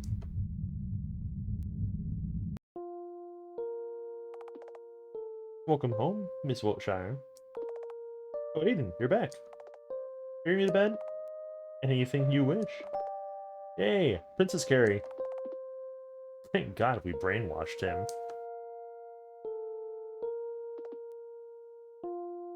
Here we are. Thank you. Oh, by the way, the tenants have made you a hot drink. Oh, bring it to me. I can use some tea right now. Aiden leaves the room and returns with a small tray. Here you go, milady. Thanks. Good night, Aiden. Sleep well, Miss Wiltshire. I drink the tea.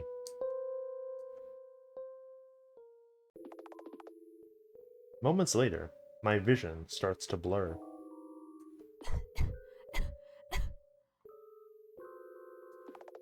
My insides ache terribly. It hurts.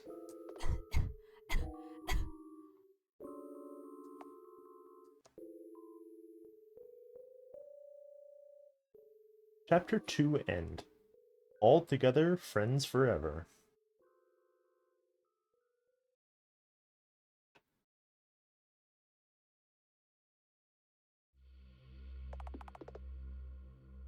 Miss Wiltshire, answer me truthfully. Do you think free will exists? What kind of question is that? If you're simply curious of my opinion, just get to the point. So straightforward, aren't you? Very well.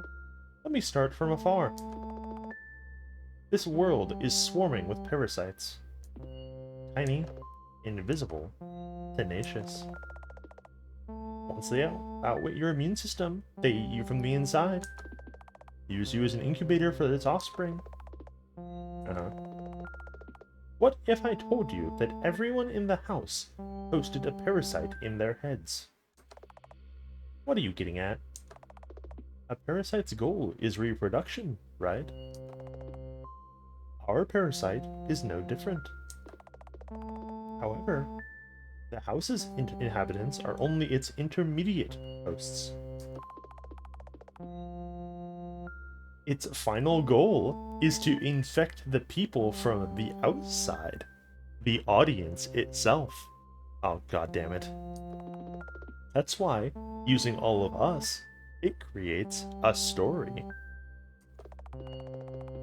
An impactful story that would carry over into the world behind the screen. But not all stories leave a lasting impression. So they're created over and over again and again and again until there's a whole franchise.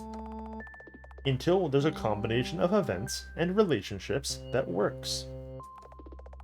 Until there's a story that will succeed in infecting the minds of the audience, who will, in turn, create something of their own. Reproduction for the sake of reproduction. Creation for the sake of recreation. Miss Wiltshire, if I told you that this is the reality of our existence, what would you do?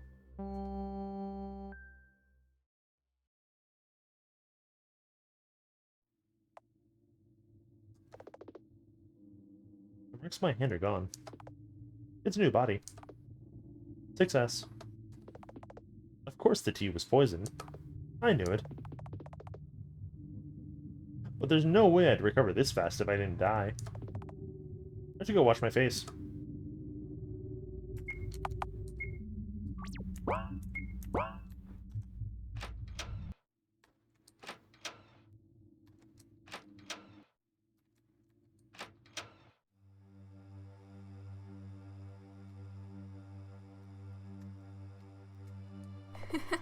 Bennett? Are you dead? Go away, human maggot. What a meanie. Oh, don't tell me you're going through withdrawal syndrome. Leave me alone. Can't you see that I'm... So disgusting. Were you supposed to be a comic relief character? Where did that go? Oh, I know. It's all because of the regular soap intakes, isn't it? Anyone can be maniacally happy forever when they're brain dead, right? Wiltshire. Last warning. Yeah, right. You hate me. But it doesn't really matter. You can't kill me anyway. No, but I can torture you and tear off your limbs. One by one. Oh no! Bennett is so scary. Are those the kind of jobs you do for Dr. Huxley? Yet he failed to raise a mindless killing machine out of you. Bennett is in front of me in a flash. With a loud thud, my head gets slammed against the wall. I slide down the bathroom wall, leaving a trail of blood. You really have no self-control when you're sober. This much shouldn't kill you. See? I was right. You're softer than you want to appear to be. Wiltshire. Bennett's form becomes blurry, and I black out.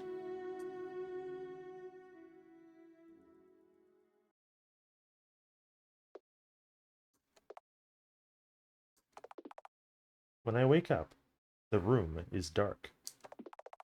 My head aches, and my hands are sticky from red blood. I'm disgusting.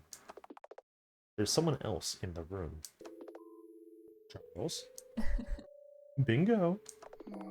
What are you doing here? Looking after you? Then treat my wounds, asshat. No can do. You're dirty, and I'm squeamish. God, you're so useless. You can get Mr. Honecker to treat you. You won't. I replaced his favorite cereal with dried bloodworms the other day.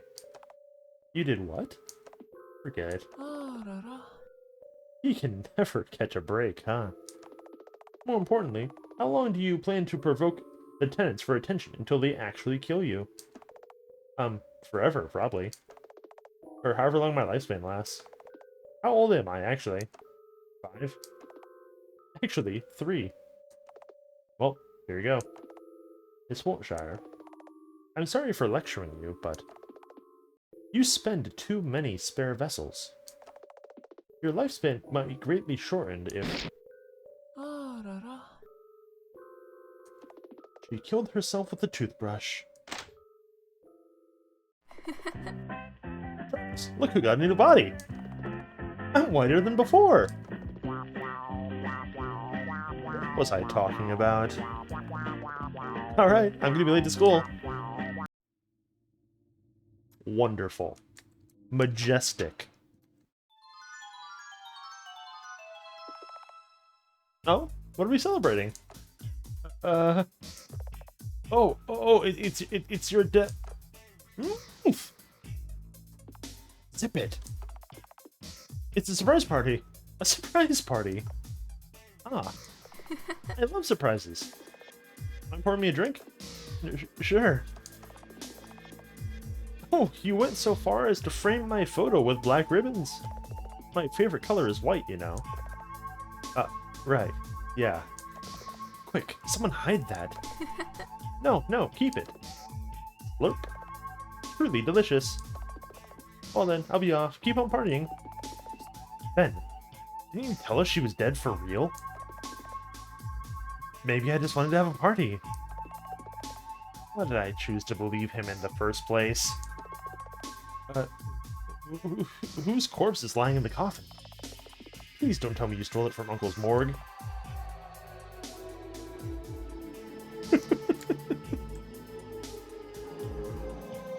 Refrigerators are fascinating, aren't they? Yes, they are.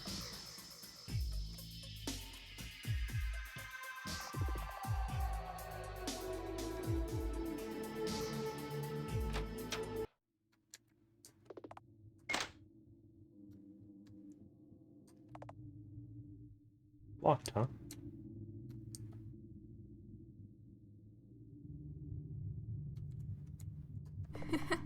Just what I needed. You acquired a metal bat. Charlotte Wiltshire, the Batter.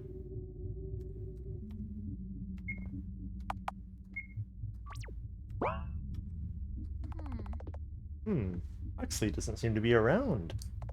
Which means... Enter the secret passage. Hold on. Can I, like, equip the bat?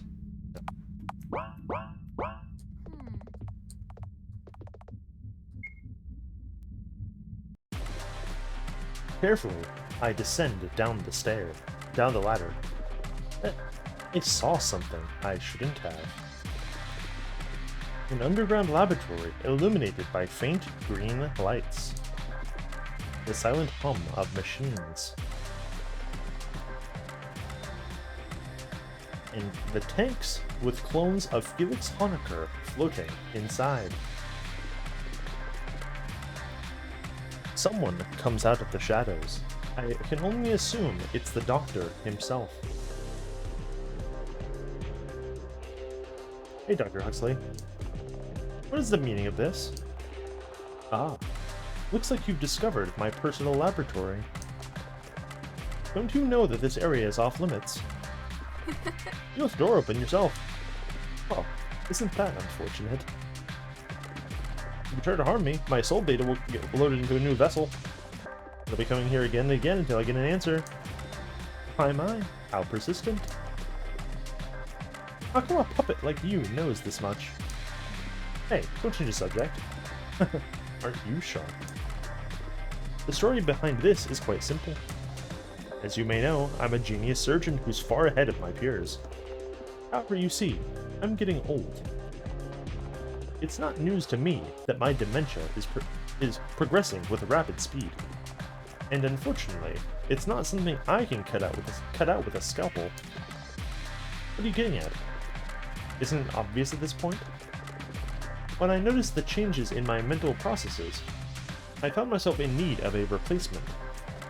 I proposed the project to my team, and they were excited to start working on it. That's how Felix Honecker came to be. Named after a character in my favorite novel. In a way, even his research mirrors that very book.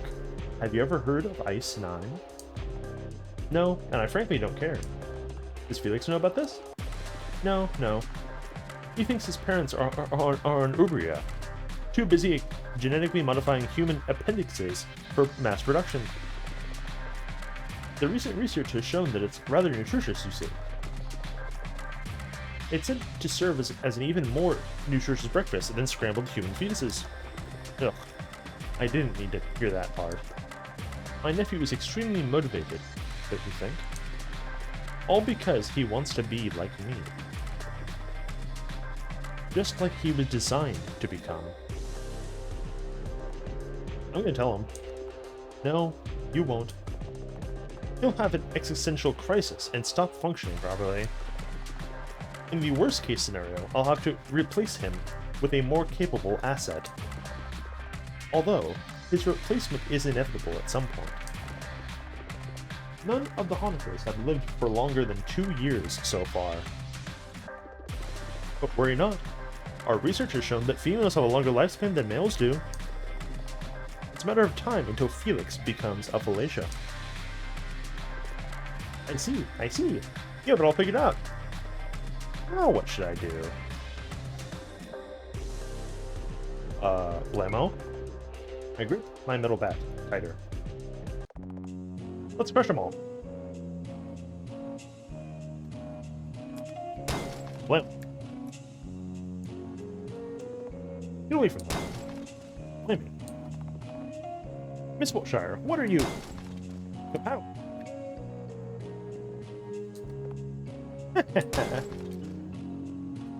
Tui. Wahoo! Stop it! Bing bing! Wahoo! Strike! Here I go! Honeckers fall out, and I crush their heads one by one. I wish I could see your face right now. You absolute fool! Those took years to incubate! You understand, it will be all for naught if the current Felix Honecker dies. And? Looks like you have no choice but to value him, no? See you later, Dr. Huxley. You monster. Say, what will you do now? Drug me? Dissect me? Torture me? Nothing will work. I go back up, oblivious to the heap of corpses I've left behind.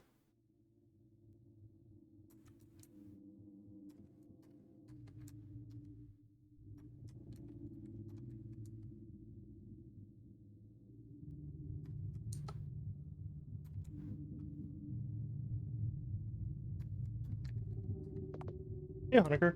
What? I pinch his cheek. Hard. What's wrong with you, Wiltshire? That hurt! No, it's nothing. Have a fun party. Go outside. Door's locked. Door's locked. Initiating eye scan.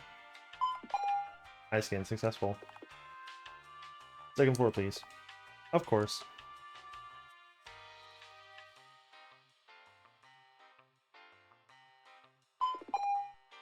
Destination reached.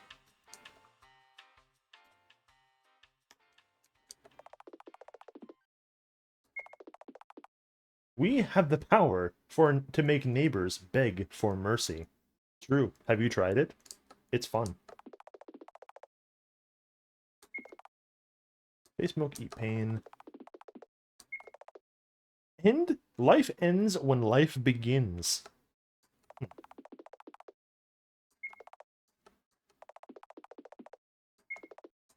Damn. I don't have any more coins.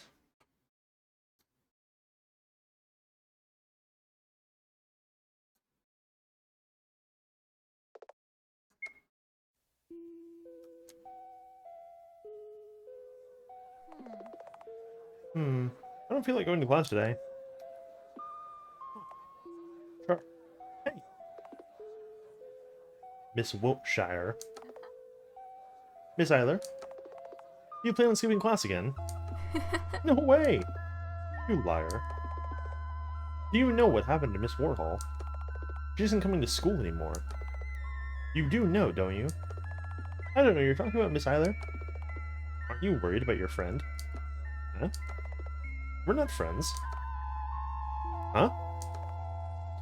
No? Andre's my stalker. Oh, gotta go. See you, class rep. Where did Charles go? Maybe the library?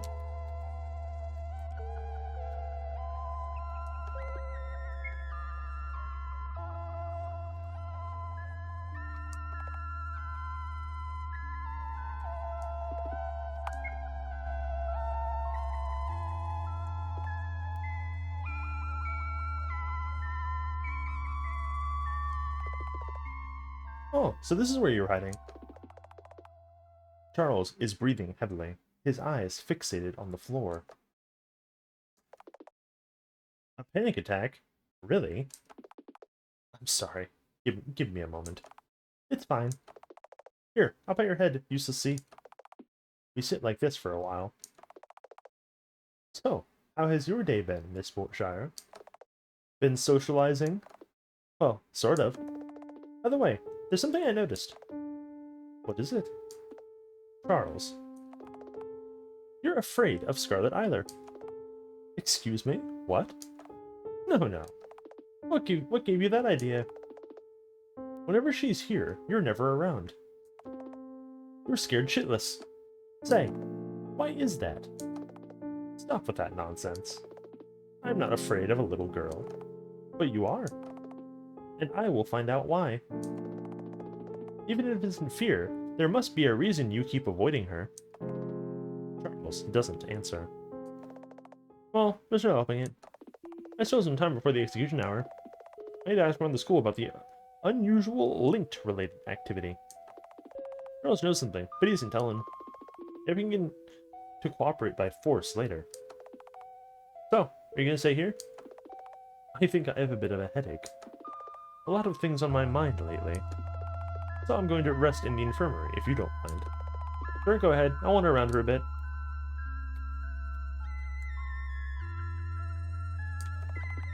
Sorry, I don't use Link.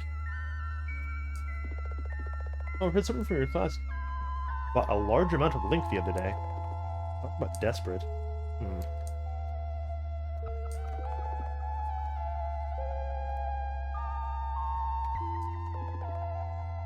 Oh, you came to buy the goods? No way. Come on, I'll give you one dose for free. I'm a big fan. Oh, what an honor. Attained Link. So, has anyone bought a bunch of this stuff lately? Yeah.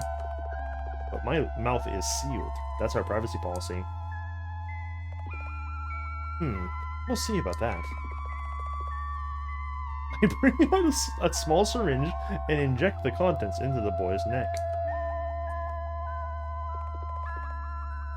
Oops, looks like someone has caught the white flu. Stage 1, collapse of brain activity. Just a matter of weeks until it's stage 2, complete obedience.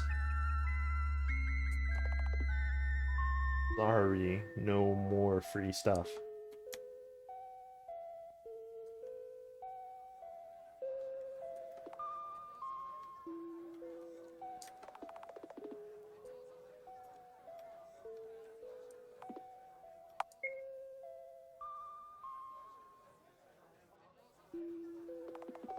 I haven't linked for anyone in so long. My mind feels so empty. Wow. Way to burden others with your own problems. Another one for the board, boys.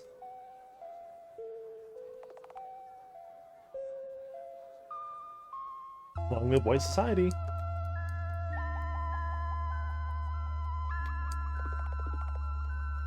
You know, I think all of these guys are just busy vomiting in their buckets.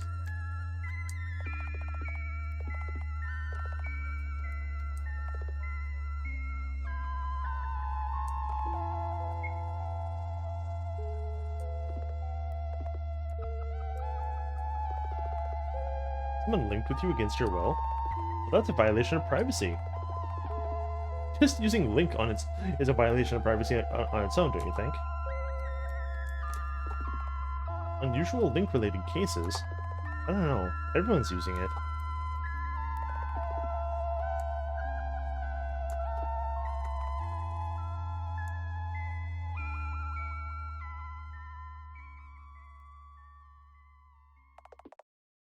Charles seems to be sleeping.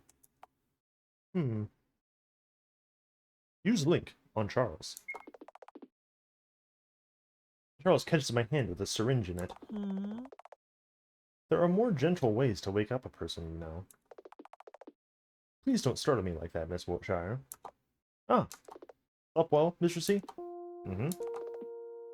You like joining me? It'll restore your SBP a bit. Unnecessary. I've dealt with all the socialization participants. It's a pointless system anyway. Real. Huh, is that so?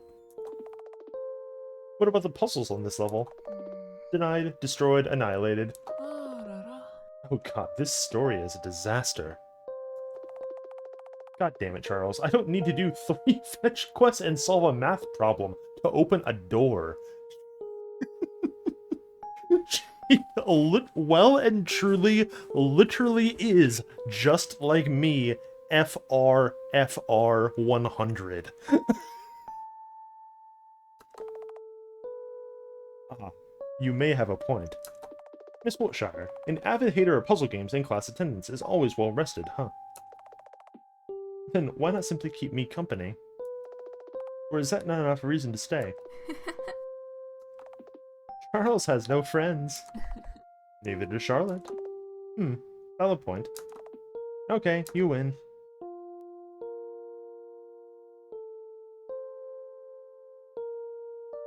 Wife.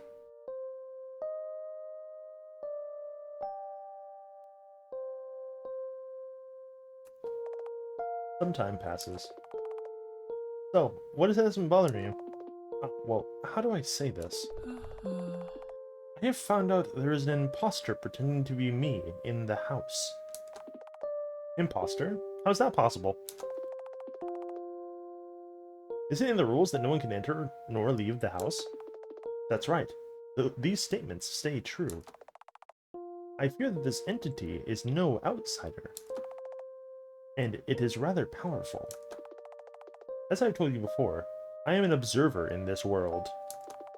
I am not omnipotent. I can interfere to a degree, but there's only so much I can do in borrowed vessels. That entity, however, only pretends to be a bystander. It is fully capable of shapeshifting and manipulating the story in a way it finds fitting, adding elements that weren't supposed to exist. Like what? Portals to other worlds? That could be an example. I got a glimpse of it only once, but I wonder if it is plotting something malicious. Hey, why worry? So what if our world gets wrecked? I am fully aware that you are anticipating the destruction of the house. But please, have some sympathy. My image is on the line here. Yeah, I totally feel. Image is everything. Here, have a pity kick in the gut. Well then, isn't it time for you to go home? I don't want to. Why is that? Too comfortable? You think too highly of yourself, Charles. Aw. The tenants hate me. They say they don't, but I know how it actually is. Felix is afraid of me. The others act like I don't exist. Only Aiden is on my side, but he was brainwashed into it. I see. Aren't they supposed to be the friendly units, though? Friendly? Just what part of those nutcases is friendly? 56 of my deaths in the house were their fault, and only 23 of those cases were purely accidental. Please don't tell me you're counting the... No, never mind. More importantly, don't you think you brought it upon yourself? Has it occurred to you that you're hurting others? But if I don't pick on them, they'll not ignore me altogether. I see. The moment you see others have fun, you resort to destructive behavior. Because you're not part of it. Am I right? I get up and take my bag. To be entirely honest, I feel like my social battery points just dropped to 0 from talking to you. Man, that's another one that I need to fucking save. Jesus.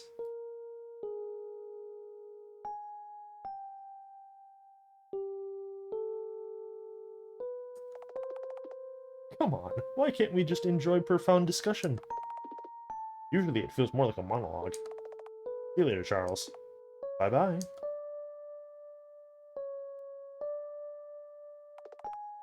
Oh my, look at the hour. I have to get ready for showtime. Please stand by.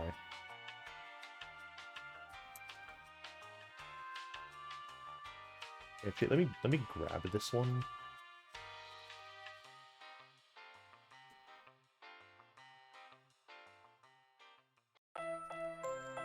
Ever feel like there's too many people around you? Don't have alone time? Feeling sick? Ether Solutions has a solution just for you. With Vacuum Cleaner Pro, you can clear large areas free of sentient life. Even better, it doesn't work on animals other than Homo sapiens. We know what's important. Real. Welcome to the Execution Hour! This program is sponsored by White Society. Hi everyone! Today's episode is a special. Meet our special guest, Henrietta Warhol.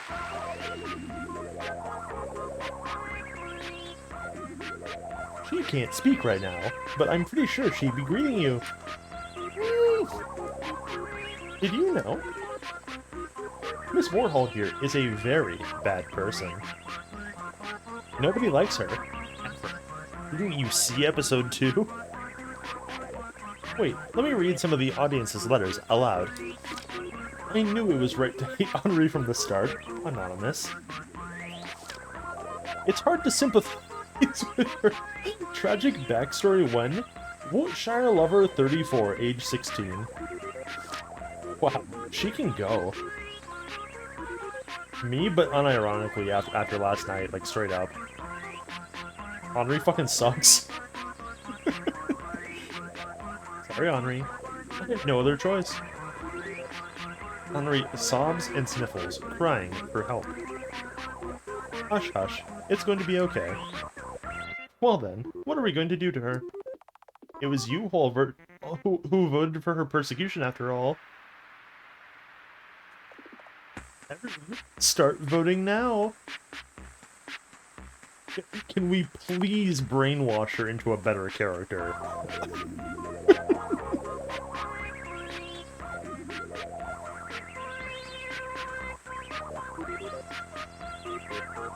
So we've reached the point where I can openly talk about this. Like, I'm pretty sure, like, the reason why Q84 and Henri are like this and they're so different from episode 2 is literally because Ether took feedback of, like, the overall personality traits of Charlotte and Henri. And, like, nobody fucking liked Henri because she's just, like... she's just bad. Like, literally no redeeming qualities were to be found in fucking episode 2. Like, she just acts like a bitch for no fucking reason. But yeah, we're please brainwash her. 3, 2, 1. Well, let's see. Oh! Looks like everyone wants you to... Oh? Hey! This area is off limits!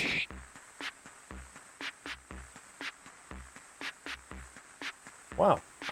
I'm not the Japanese Prime Minister.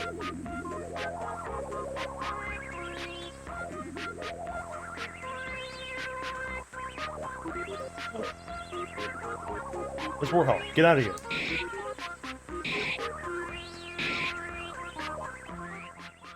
Ugh. My deepest apologies. We're stopping the broadcast. Scarlet, come on, all I wanted to do was turn her into a better character. Is that so fucking wrong? Jesus. This shit show ends now. Do I not? I don't think I have that one saved, and I should. Just like every line in this fucking game is peak reaction content.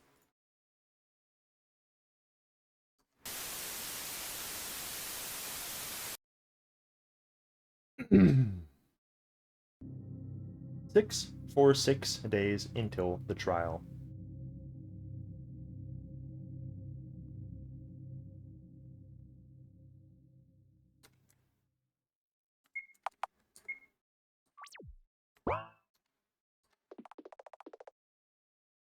Hey, I bought tickets to that new thriller. I love you less than 3. Gross. Kill yourself. That's better. I bet the movie sucks. Yeah, it should be hilarious. He's just like me. Roasting Central Time. Always up for some roasting. Right? Now you're the one being gross. Meet me in front of the theater at 4 p.m. We'll visit the photo booth, too. Ew, photos. Got it. That movie was actually pretty good.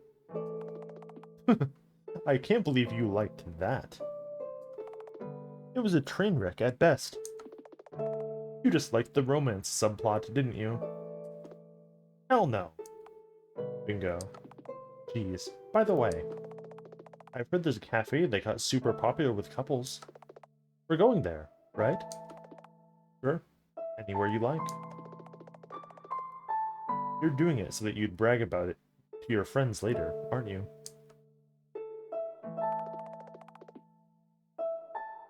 Well, welcome to Mademoiselle Cafe. We have a special offer for couples. Then we'll gladly take up on one. Right. Here's your order. Mint tea and 2 parfaits. Looks delicious. Ka-chink. Goes the phone shutter. Aren't you going to eat at all? Sure. What filter should Henri use? I'm digging in. Jeez, don't start eating without me. Henri hits my forehead with the side of her hand. Oh. Aren't couples supposed to be affectionate? As long as you don't act like a prick. Yeah, right. Henri's just using me to maintain her social status. I briefly wonder how it is not obvious to her that no one really cares. Yet, I enjoy our time together. Even though I know our play-pretend relationship will shatter as soon as high school ends. Then we'll throw each other away like used napkins.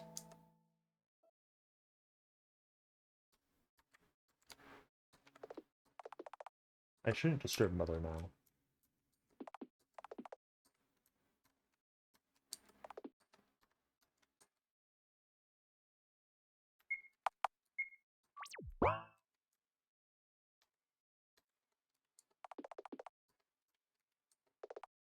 I boot up the PC. Oh crap. No more pills left. Writing that worthless fanfic again? It's not a fanfic, and it isn't worthless, Scarlet. It's illogical and pointless. You aren't even sure where you're taking the plot. Moreover, the cast is boring and repetitive minus the main character. Who's mentally disabled anyway. Hey, don't insult my daughter. There's no concept of free will in this story to begin with. All the characters are controlled by the parasite. That's just you making up excuses for a failure of coherent storytelling. Haha! Yes. Ugh. You're so annoying for a tulpa. Listen, even C complimented me. He's just being polite. And you know it. Charles, you're losing focus. You'll never pass the entrance exams if you keep doing unnecessary things like these. Say, are you giving up? Don't you want to become a doctor for Mother's sake? Yes. Yes, I do. Very well. Now, close that program, do the cleaning, and start studying for your tests. You know what will happen if you don't. Fine, fine, I know. Oh, a message from C. He's been acting weird lately, so give me 5 minutes, will you? Ugh, 5 minutes only. I'm counting. I'll be leaving to the Heavenly Kingdom soon. I feel my blood go cold. Are you sure? Yes, it's my final decision. I see. I'm sorry, I can't find the words to say. It's understandable. I'm sorry for burdening you like this. Are you scared? If you are, I will be there for you. I'm your #1 fan, remember? 2 minutes left. Hold it, this is urgent. Will you really come? I will, trust me. It'll be the first and the last time we meet in person, huh? Looks like it. I'm sorry. Don't be pat. Please do not pat people when you're talking to them in like DMs. That's fucking weird. Thank you for understanding. It means a lot. Don't mention it. Have a good night's sleep. Ethereal prince. Good night, Charlotte. Wait. Scarlet presses the off button. What? Hey! Time's up. Open your textbooks. This isn't the time for it. See, he's going to... Oh god. He's going to die. You live on the 3rd floor. I wonder how long it will take for you to recover after the fall. You wouldn't dare. Oh, but I would. You haven't even seen him in person. You have no clue what this person is like. Shut up. I'm not listening to you anymore. You never learn, huh? Charlotte drags me to the window. Her grip is strong. Apologize right now and do what you're told. I'm counting to 10. 1, 2, 3. If I fall now, I won't be able to see him. 4, 5, 6. I have to see him. I have to follow the schedule. 7, 8, 9, 10. I'm sorry, okay? I won't do this again. Please let me meet him. Good. Now go and do what you're told. Don't worry about a thing. I won't let you become a good-for-nothing. You'll pass the trial with flying colors.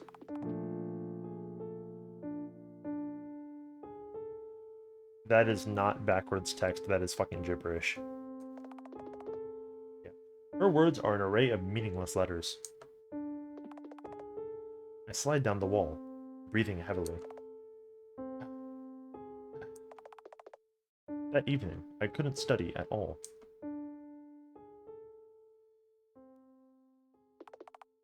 I need to check about Mother. No, dude, you need to make a doctor's appointment. Like, actually.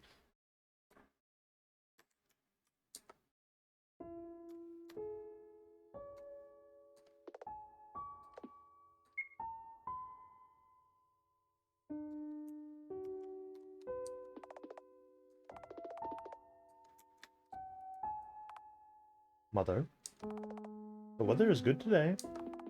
Feel like going for a walk? Sorry. I don't feel like getting up.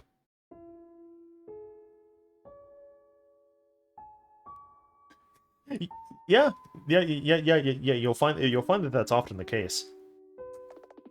It's okay. You don't have to force yourself. I'm really sorry. Don't worry about it. How are you feeling? I'm fine. It's just that I'm afraid of getting up, or doing anything for that matter. Is there a specific reason for it? Not really. I just start panicking, and suddenly feel tired like never before. I see. Didn't the pills help? We've run out of them, remember? No, Mother. I just checked your pill bottle. It's only half empty. Are you a fucking cat? Are the binkies on the edge of your fucking food bowl non-existent? Because your whiskers touch it? You fucking freak?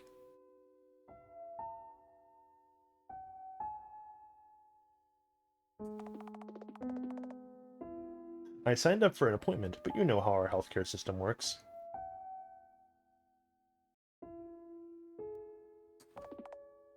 Just a month more to wait.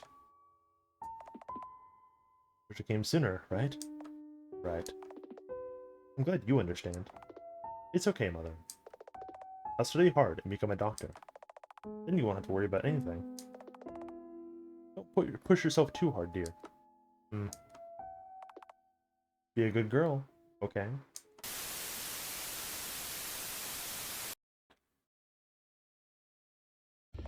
Meanwhile, in Kino Land, I wake up unable to move my limbs.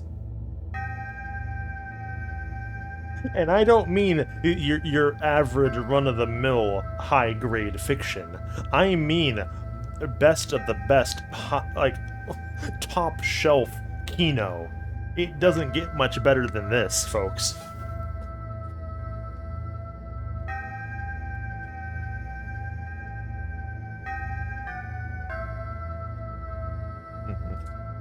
Can't open it like that. Here, let me just Gonna crack one open for this.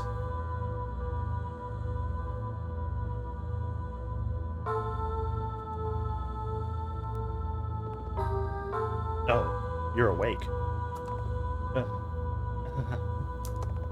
It hurts, it hurts, it hurts, it hurts, it hurts, it hurts! Well, of course. I stabbed you and threw you out the window. One would expect to have at least a few broken bones. The height wasn't great enough to kill you anyways. Tyler, what the actual hell? Hey, mind your manners. Scarlet kicks my broken leg, causing me to arch my back in pain. Why are you doing this? Why is it, I wonder? Maybe it's because I'm sick of you hurting others. Maybe it's because there's no one else left to punish you for your deeds. Oh, really? We're playing heroes and villains now? Hey, know your place.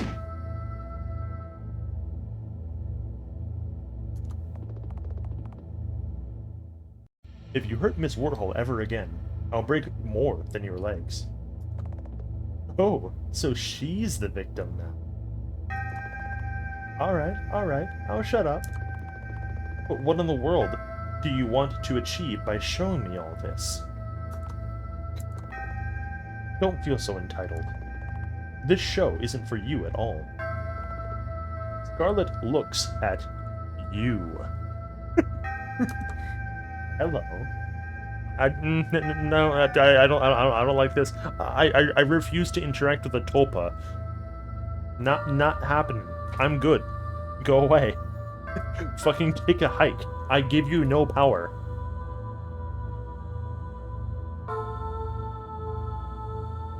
Be gone from me, vile thing. Be gone from me. Thank you for your attention. As you may have noticed, I am aware of your presence in this world. By now, you should be aware that Miss Wiltshire has been terrorizing the whole floor for a long time.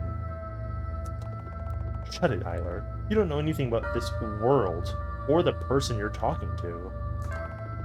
Just whom are you protecting? A bunch of NPCs whose only line is a laugh track? You're in no condition to speak. Why don't we beat you back into shape? Says Scarlet, and crushes my head with a bat.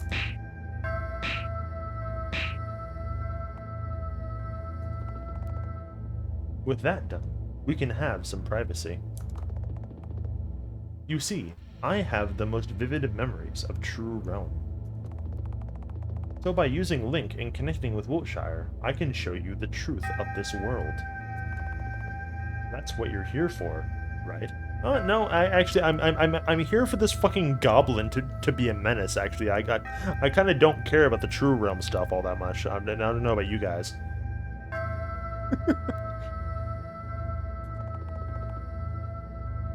Just wait a little more. I'll show you everything. Scarlet turns to Charlotte's corpse. God, what am I even doing? This makes me no better than Wiltshire herself. But I can't protect anyone if I play by the rules. Well then, I'm going to need this eye.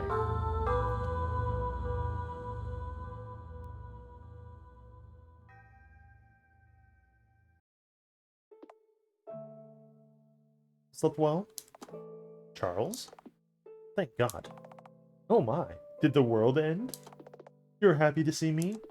Well, yeah, sort of. How did I end up in the infirmary? I found you lying unconscious in the garden, so I carried you here. What happened? Nothing much. Tyler wants to ruin my show. And she's obsessed with murdering me. Just like everyone in this godforsaken place. Is that so? This is strange. Why? How is she any different from the Tulpa that tormented you? Wait, how do you know about that? She was the one who linked with me. We'll talk about this later, okay? Just assume that I know about your past and give me the answer to my question for now. Just how is she any different? You see, this world's Scarlet Isler is based on my imaginary construct of her. She's the sister I wanted to have. Not the reflection of my own self that I wanted to disappear. She's not supposed to be hostile. I cannot fathom what could be driving her. Ugh. How can you be so sure? You have so many awful memories of her, but you expect her to be reborn as a sane person?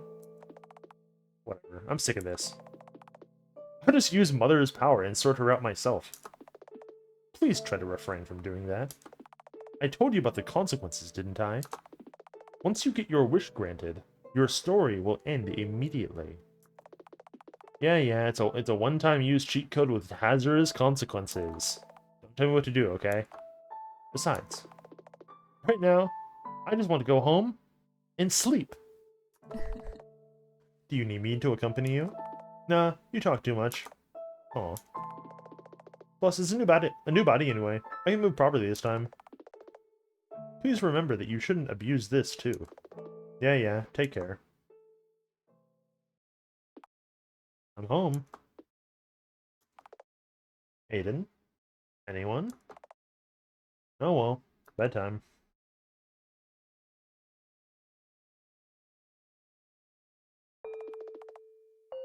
My educational program at school began. On Monday, I got laughed at in class. On Tuesday, my bag got stolen. On Wednesday, I got dunked into a toilet. On Thursday, I got assaulted in the changing room. On Friday, I was made to eat dirt. On Saturday, I decided. I will not give in. I will not become a victim. I will not get soaked in ugly colors. I will not become tainted. No matter what it takes, I will stay pure white.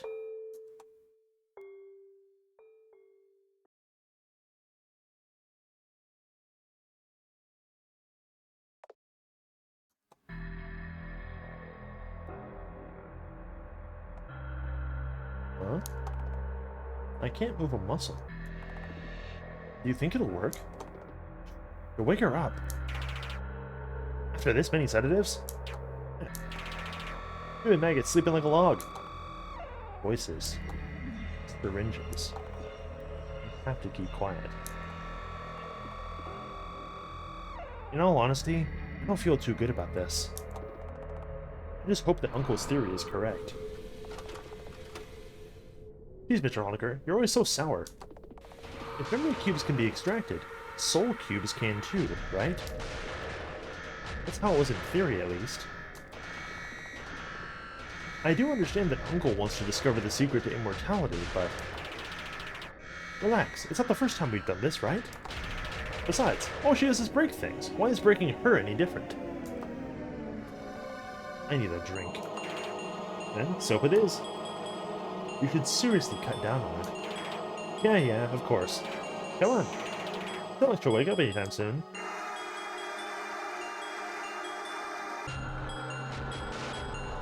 No way. They gave me time to escape? No, this must be a coincidence. They don't care about me. In any case, I have to get out. I have a bad feeling about this. If Huxley's involved, and Aiden's gone completely mental, I have nobody to rely on. Head's spinning. What kind of drug was that? I can barely move a muscle. Oh, the other, right? We were comically slow. The operating table. At least it's sterile. Ew. There are various anesthetic drugs inside. It's locked. Yeah, this is... Hold on. Okay, so this is the normal walk speed, which is... This is probably like 20% of the normal move speed. Can we... This is the sprint speed. This is our upper limit here. Fucking blistering.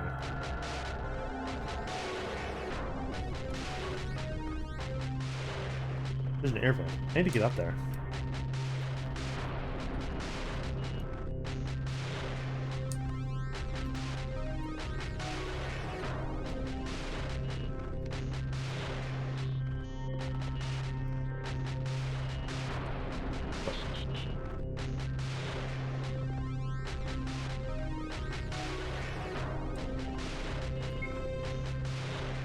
Again, yeah, I guess because just pushing it forward doesn't fucking count. I need to like you have to like push it once here and then up two inexplicably, despite putting it right here being just as feasible as putting it right here. But all right, I'm good to go. I'll pop into the vent.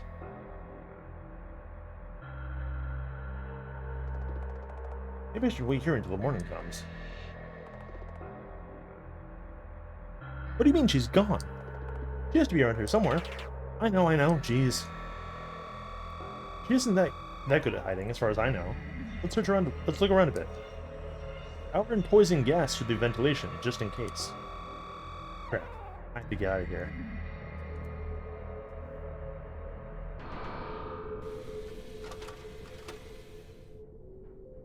Oh my. So this is where most of my bodies go.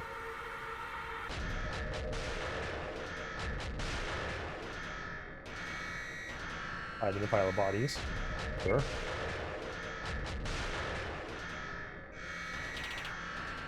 Ah, there she is. What?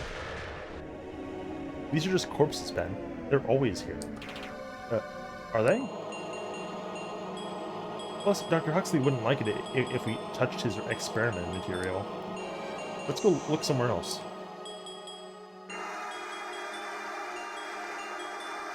Looks like they left, but it may be a trap. I have to be careful with the timing.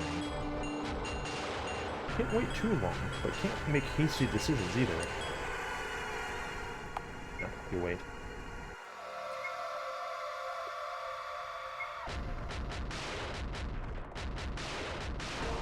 If only I could reach the elevators.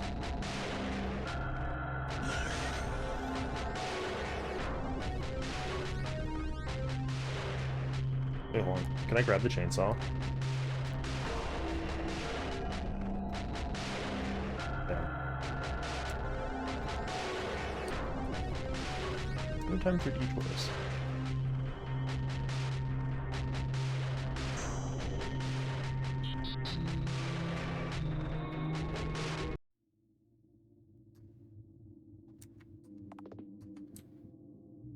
Door's locked.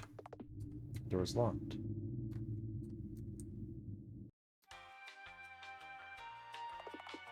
Initiating eye scan. Eye scan successful. Second floor. Make it quick. Your wish is my command.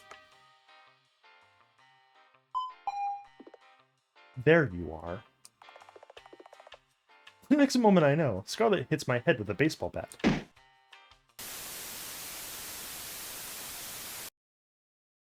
Unlucky.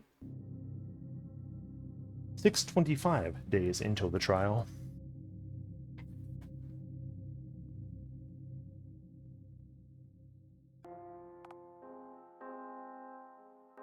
"10:30 a.m. It's a sunny day outside. I greet C with a small hand wave and let out a sigh of relief. Thank God, his face isn't distorted. He flinches, and his whole body becomes tense, but as soon as he realizes it's me, he loosens up a little. Are you alright? What am I even saying? Of course he isn't. Ah, yes, it's nothing. For a moment, I thought I was being pranked. Thank you for coming. I really appreciate it. To be honest, I didn't think I could do it alone. I see you, Aetheryne. You're not fucking slick. Don't mention it. C is shorter than me. For some reason, I thought he'd be the taller one out of us. Charles, you're 5'8". It's just a flight of stairs, but he's completely out of breath. Looks like PE isn't your best subject. Seems like it. Are you disappointed I look like this? No, you don't look like a Lovecraftian nightmare to me, I don't say. Let's look at you. The only difference between you and your icon are those deep eye bags. Oh well. And well, you're a midget. That counts as well. It's you who should be disappointed in me, Mr. C. You're more vitriolic in real life. This is the sad reality of online chats. Charlotte turned out to be Charles. Whoops. Bet you wanted to see the girl of your dreams. I don't think bodies or names are that important, yeah? It's you who's standing before me right now, and that's all that matters. In all honesty, I'm only relieved. We're more alike than I initially thought. If you say so. Too bad you don't know Scarlet Hylar. By the way, may I ask for your real name? As in, not an online handle. Ah, sure. It's Vincent. I see. It's nice to meet you, Charles. Likewise. I'm glad I got to meet you in person before you. Ah. An awkward pause falls between us. I wait for an explanation, a crack in his defenses, a breakdown. But none comes. There's only the deafening silence. I have to say something. Anything. May I ask, how did you come up with this? The whole universe birth theory. Ah. Vincent gathers himself a little. I've thought a lot about it, and concluded that our souls are the source material for universes confined in our bodies. When a person dies, their soul data gets released and explodes like a big bang. Then, a new universe is born. It can be a hellish place, or one akin to paradise depending on your mind's state. That's why there are myths of heaven and hell. So, it's like a world that consists entirely of you. One could put it that way, yes. Everything that you were inside gains shape and form, and life is born. So it's entirely possible that our world is just someone else's mind taking shape. Exactly. And I'm not against the possibility that our entire life was scripted in advance. Then the cruel gods up above would definitely laugh at us both. That would just be the worst, don't you think? Right. And then the ending of our stories would already be predetermined. Say, what would you do if you became a god? I'd cleanse this disease-stricken world of all contamination. I don't think I'm cut out for that. Gods are creators. Even when I tried to write my own story, all I did was take your setting and twist it to my liking. I'm not original at all. And my writing has too many plot holes and pandering. Sometimes. My story's protagonist is a little girl, too. Everyone and their dog has done it already. Even when writing villains, I end up falling into cliches like demons and contracts and such. Allow me to argue with you on this matter. I think it's not the originality of the idea, but its execution that matters most. It's so easy to dismiss concepts as overused, but isn't it a wonderful feeling when you accomplish making a sincere story? Moreover, I believe everyone can get better with time. Says C himself, a web celebrity. Right. Well then. Vincent looks down. He's barely holding up. I take off my glove to reach out.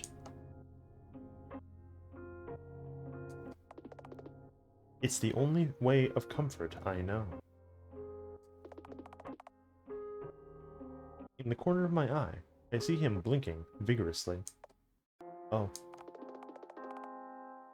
I want to take him away from this place. Somewhere. Anywhere.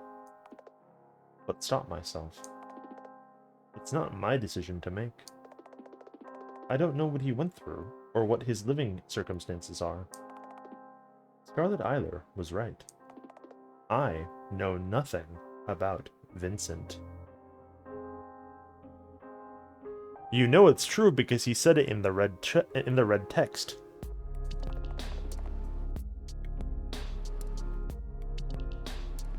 All I've ever seen was his blinding icon on the screen.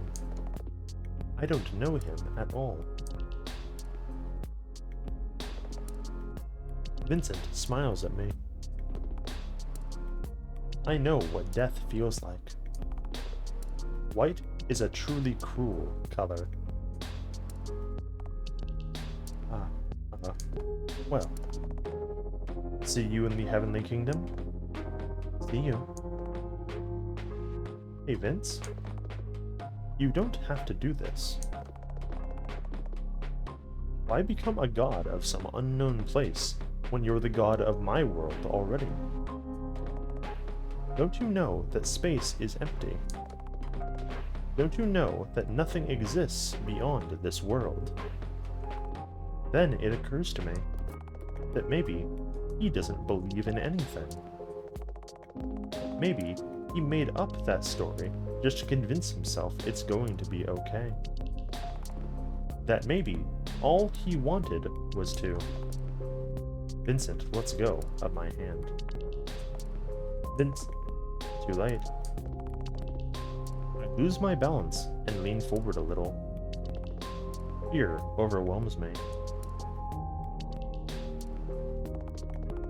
I feel weak in the knees and stagger back, falling on the concrete floor, panting heavily. In the end, I let go of his hand. I couldn't follow him anywhere.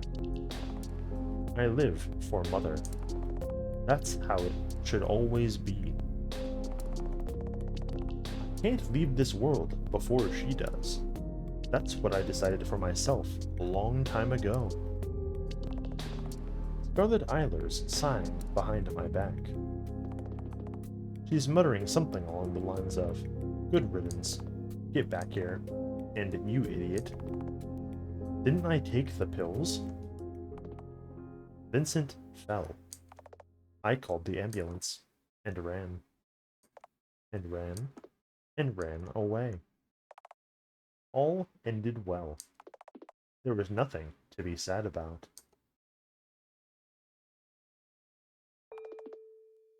In a far, far away land lived the quiet god. He never uttered a single word and lived his life in solitude. It was his creations who lumped together and couldn't stop talking.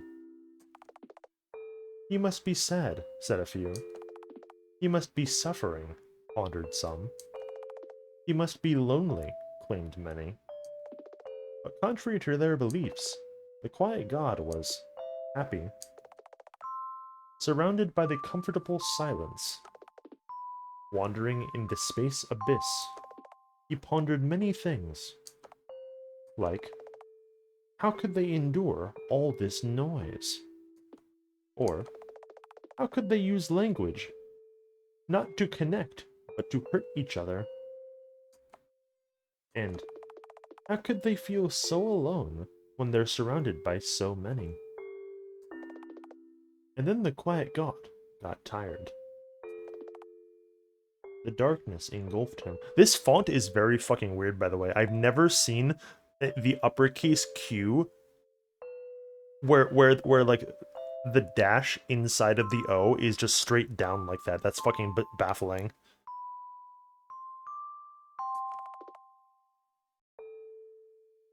And held him in its embrace. Without a word. As his followers cried, how cruel, how unforgiving he is. The quiet god slept.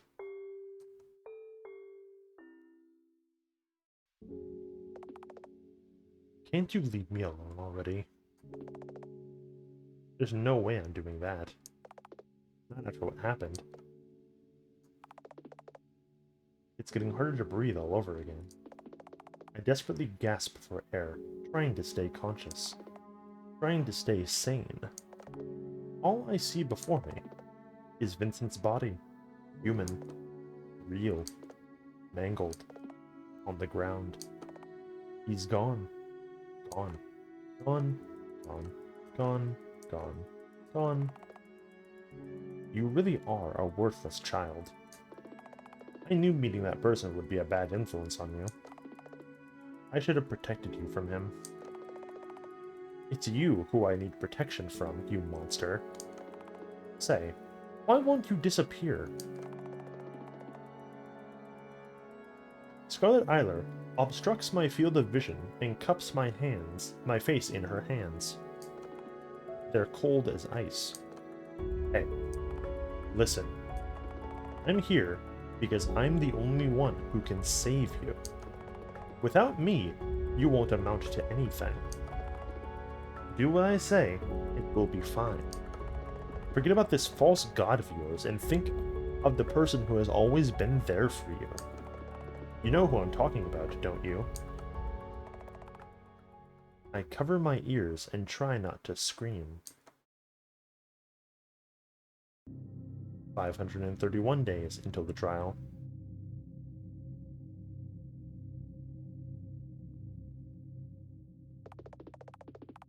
Henri's on her phone, absorbed in social networks. Nothing out of the ordinary. Look, the drama I sent you yesterday. Oh my god, this really blew up. Right? That's mob mentality for you. Our laughs are strained. Unnatural. We sit in silence for a while. Listen. I know it might not be the time for it, but there's something I haven't told you yet. What is it? We're moving to another town next month. Believe me, I tried talking to my parents, but they never listen. Is it far from here? Around 6 hours by bus. I see. So you're leaving too, huh? This means the end of our play-pretend relationship. You know, Charlie? I wish I could go far, far away from here. From my asshole brother, my parents, the girl groups I'm in. I'm so tired. Tired, tired, tired. That's all you ever say. How the world's unfair.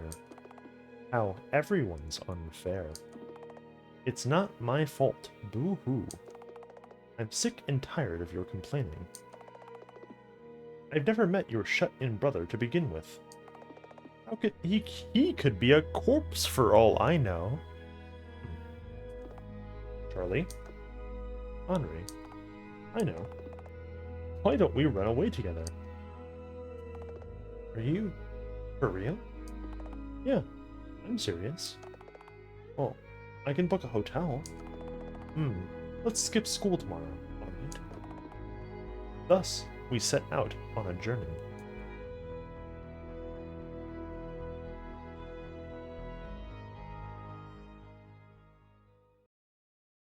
I'm gonna be real with you, gamer.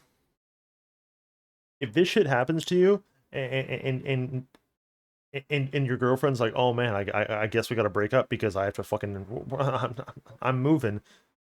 My brother in Christ, like the two of you are like 16 to 17. I don't think that really matters. You know, like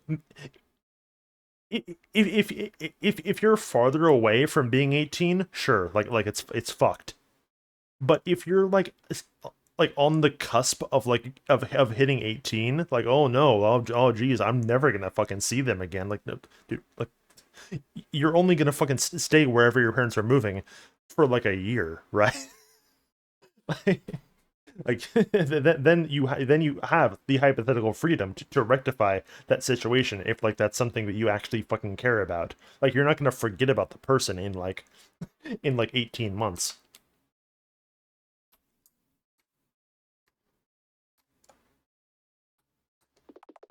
There's only my code inside.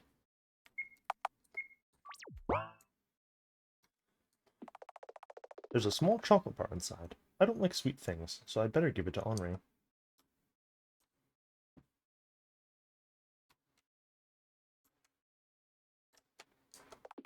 A small note with the Wi-Fi password rests on the table. Henri has already stuffed the wardrobe with all kinds of clothes. Henri's luggage. Makes you wonder how she snuck out unnoticed with all these things. There's a small chocolate bar inside. How considerate of the hotel room staff.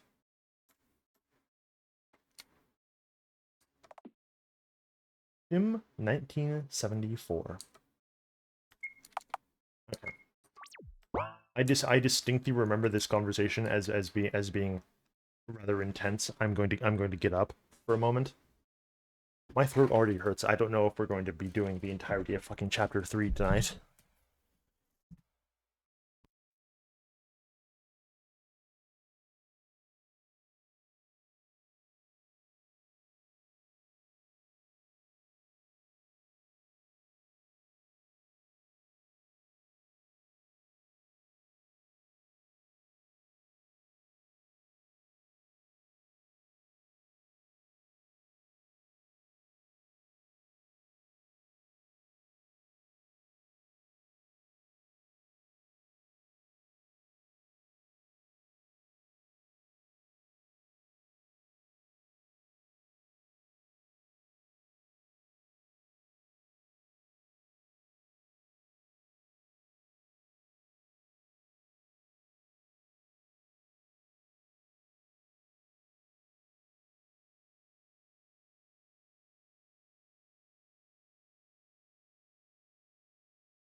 Well, the music just stops, huh?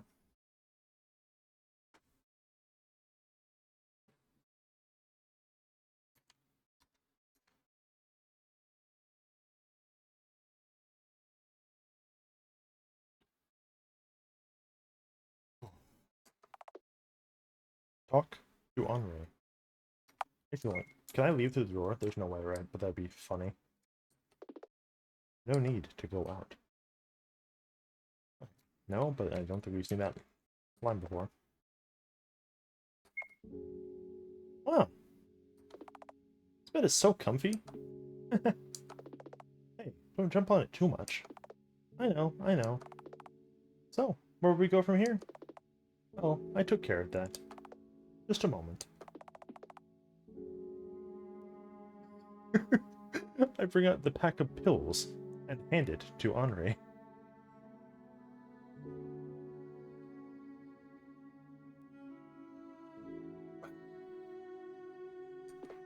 Here. There's enough for two. What is... You... Henri throws the pack into my face. You idiot! She's in front of me in a second, hitting me relentlessly with her small fists, making me take a step backward with every hit. Nice stock RPG Maker hit noise. I heard that.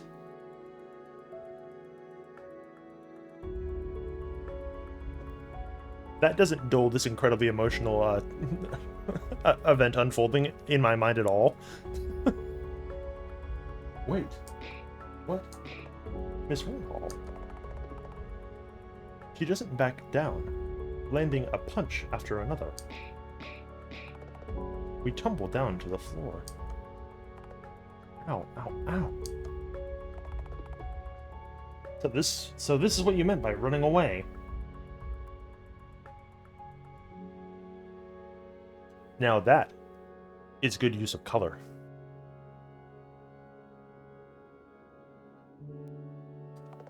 Suicide? Really? God. You're just like everyone else. Leaving me. What are you talking about? Aren't you the one who... The one who what? It's not like we'll cease contact after I move. God, I really do hate you. Yeah, Henri's gonna hit him with, we're fucking 17, Charles. Are you stupid? I'm coming back. Just as I fucking said.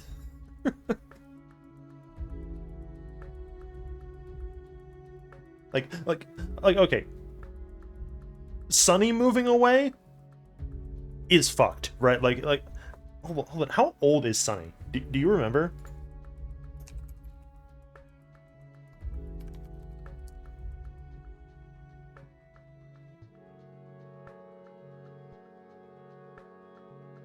No. In the dream, he's 3 years he's 3 years younger, but in reality he's 16. So even then, that's like kind of the border, I think. But then it's also not really, because the circumstances of Sunny moving are fundamentally different from like you and like your high school girlfriend having to be separated because one of you is moving, right? Like, your buddies are not gonna fucking forget who you are for like a longer length of time, as opposed to like a romantic relationship has like a shelf life.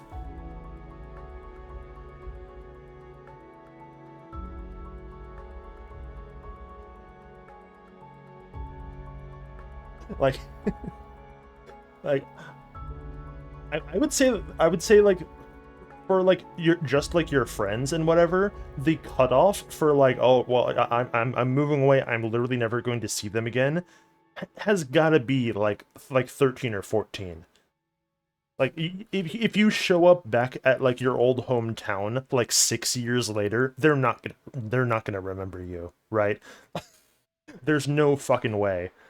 Like, oh yeah, he moved away at the end of middle school and didn't come back until he graduated high school. Like it's fucked. but 16 like on the cusp, like I'll be back in 18 months, like that ain't nothing. I 100% stand by my statement. Her tears fall down freely, staining my sweater. All you ever do is talk about gods and trials and afterlife and all that bullshit. All you ever talk about is him. What happened to living for your mother? Were you lying that time? Henri, shut up and listen, Eiler. I accept you for who you are. All of you. Your mother may be broken beyond repair, but she loves you too. We both need you. Yet you're throwing your life away like that? What do you know? I didn't plan to live longer than Mother will, to begin with, I don't say. All Mother cares about is Scarlet. It's her who should have been born instead of me. Henri slaps my face. Don't say things like that. Really, once again, I haven't really been mentioning this in the past chapters, but like, Etherian's whole fucking color scheme thing is phenomenal. It's exceptional. If this was just like normal, this would not be as cool. Like it would not hit the same, even fucking remotely.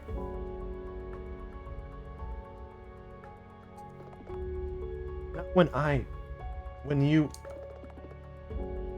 haven't even finished your story.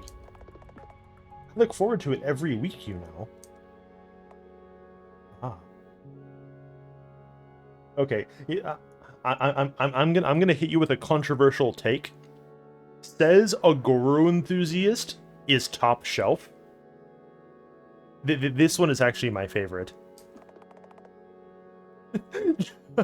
Just him in this scenario going, the puzzle pieces start to fall into place in the red text, I think is funnier.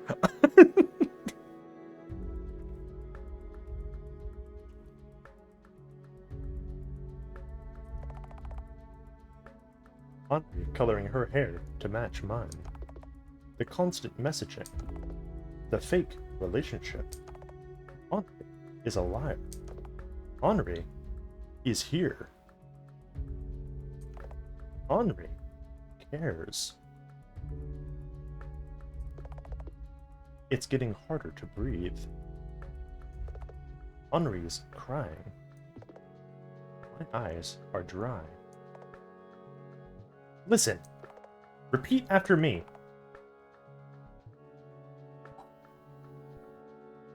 It's not my fault. Why would I lie to myself? Just do it, goddammit. It's not my fault. Satisfied? It's not my fault. It's not my fault. It's not my fault. It's not my fault. It's not my fault. It's not my fault. Henri kisses me. Man, I feel like vomiting. It's not my fault. It's not my fault. It's not my fault. We keep repeating it like a mantra, over and over. Surprisingly, I feel myself calm down a little. Then, a thought occurs to me. Maybe this is how Henri calms herself down all the time. It's just that she would never tell anyone. We lie on the floor for a long time. I briefly wonder if it's properly vacuumed.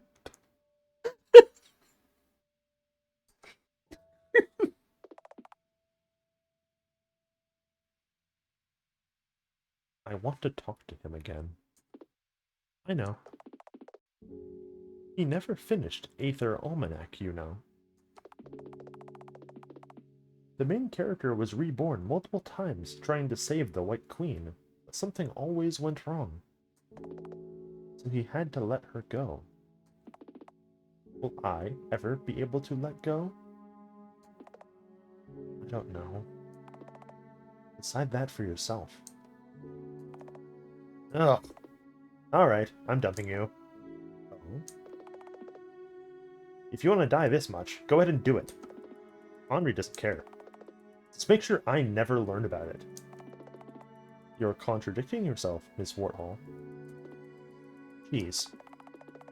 When I'm dating someone for real, I want it to be a cute girl. Huh. Ladies and gentlemen, we got him.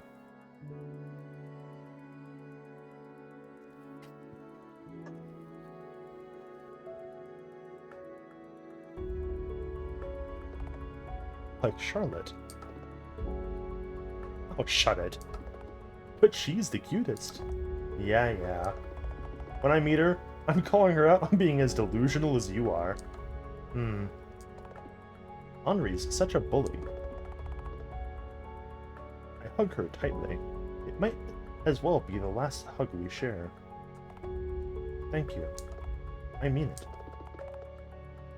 I'm sorry I couldn't accept your feelings.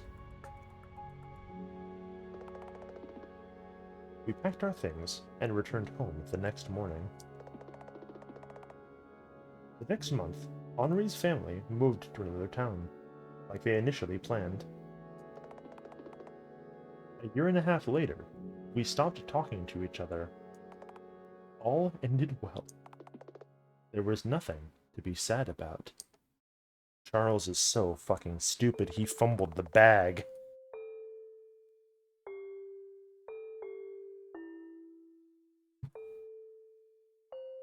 Once upon a time, in a far, far away land, lived the Skin Princess. All princesses are fucking skin princesses, you creep. Every day, she changed her skin to appear in the best light to every single person she met. Every night, she ripped her skin off, crying from the unbearable pain it caused her, whispering, "It's not my fault. It's not my fault. It's not my fault." Over and over. Little did she know, it actually was, in fact, her fault. She didn't have to do that. That all the people in her kingdom were blind to begin with.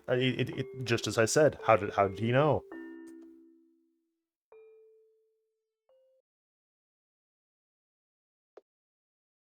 Mom, Mother, it's morning already. Mother, are you...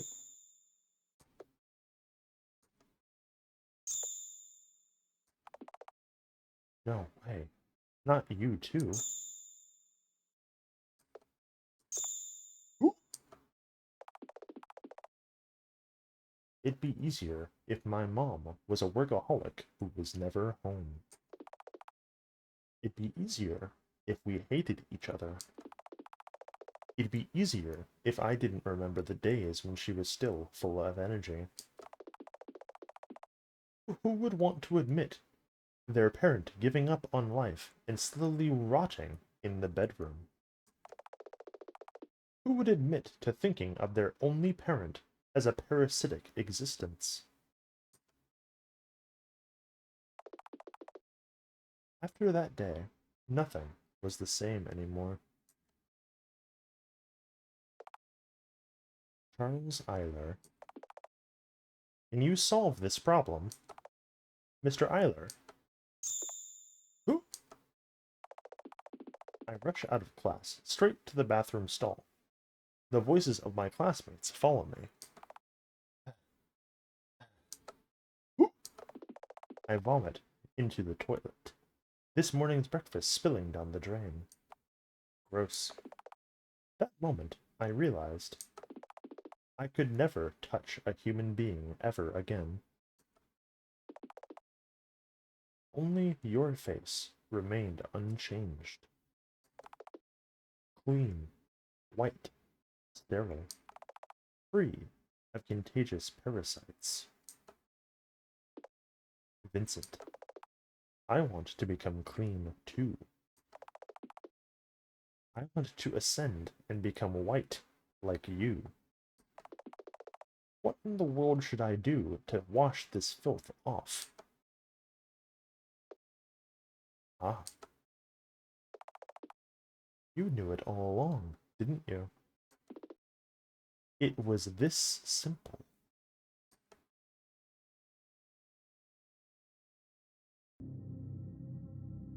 Zero days until the trial.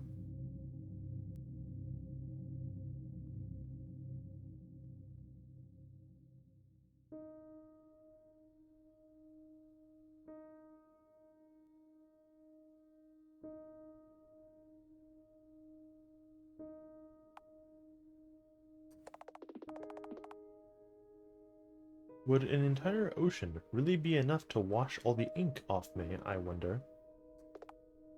In the end, I couldn't replace Scarlet. Couldn't help the bullied one. Couldn't choose Henri. Couldn't bring Mother back. In the end, I achieved nothing and didn't amount to anything. I failed the trial. If there was an afterlife, I don't want to be the protagonist. Someone like Charlotte would be more fitting for the spotlight. In the end, my story wasn't about overcoming hardships. It was a story of giving up. I hear Scarlet Eyler growl behind my back. You're giving up on your life? Seriously? Stop being childish and return home. I cover my ears. Stop pitying yourself. You're not trying hard enough. Shut up, you monster. You're not even my sister. All you are is but an ugly reflection of my own self. A cancerous tumor on my mind. Hey, listen to me. Turn back this very moment.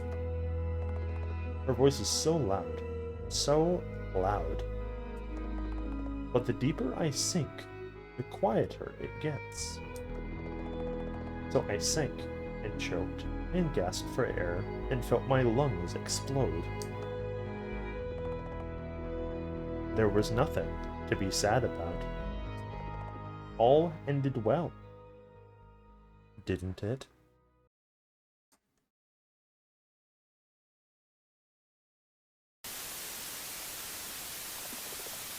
Would you like to save? Yeah, I'd say so. Eyler. Scarlet Eyler. Huh? Wake up, sleepyhead. Charles? That's me. Were you surprised? Where have you been? I looked everywhere for you all this time. And you look younger. Why? Wait. One question at a time. First of all, I've always been here. It's the universe of my mind, after all. Second, I can change shape and form however I want in this place. You... what? Don't you remember? We drowned and died. Then boom, a universe was born. A universe? I'm afraid Come on, honor student. This concept isn't that hard to grasp. Look, the evidence of it is that you're no longer a tulpa. You're your own person now, aren't you? Oh, yes, you're right. It certainly is strange. When did he become so confident in himself? Just how much time has passed since we got separated? It appears there's a lot I don't know yet. Yes, you've been in the dark this whole time, haven't you? Don't worry, I'll tell you everything. All the secrets, all the hidden facts, the very truth of this world. You might want to keep a journal for that, you know? But why now? Where were you hiding all this time? Why, I wasn't hiding. It's just that I was afraid of approaching you. I'm sorry. Ah. That's right. I did terrible things to him. I was so scared of you all this time. I'm over it now. Besides, you're not that Scarlet Isla anymore, are you? Right. I wanted to properly apologize to you ever since I woke up in this world. It's okay, it's okay. No need to bow your head. I'm the one who was acting stupid and selfish all this time. You know, when we got separated, I understand that you were always right. Huh? To tell the truth, I'm at a complete loss. So I came to ask for your help. What happened? You see, the current reality is that this world is on the verge of collapse. What? Why? I suppose you're acquainted with Charlotte Wiltshire. I am. What about her? She's the one who's corrupting this world. Everyone's unhappy because of her. She's the one in charge of the public executions occurring on a daily basis. She's the reason why so many students commit suicide and get sick with a contagious disease known as white flu. She's dangerous, psychotic, childish, killing just for the fun of it. And it pains me to see my creations in agony. After all, they all are a part of me. But even though I'm the god of this world, I am but a mere observer. I can't do anything against her. But I can? Is that what you're trying to say? It's just that I have no one to turn to. I'm sorry for being so useless. Leave it to me. What should I do? Oh, that's easy. All you need to do is sabotage the story. Huh? Listen. The reason why Charlotte Wiltshire acts like this is because she constantly feels paranoid of her audience. She despises interactive storytelling and doesn't want the puppeteer to play. That's why your target should be the audience and not Wiltshire herself. After all, she's nothing but a puppet, albeit a self-aware one. Audience, puppets, just what is happening in this place? What can I do? That's easy. You have the memories of our past, don't you? I do. Then show them to the puppeteer. Were they to learn that the truth of this world was this pathetic, they'd stop supporting this story and leave on their own. And as a consequence, Charlotte Wiltshire will stop hurting others. Genius, isn't it? I can rely on you, right? Of course. Leave everything to me. I'll make everything right.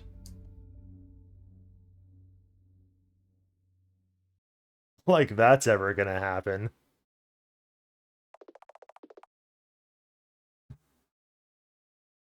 Finally, we're here. I think.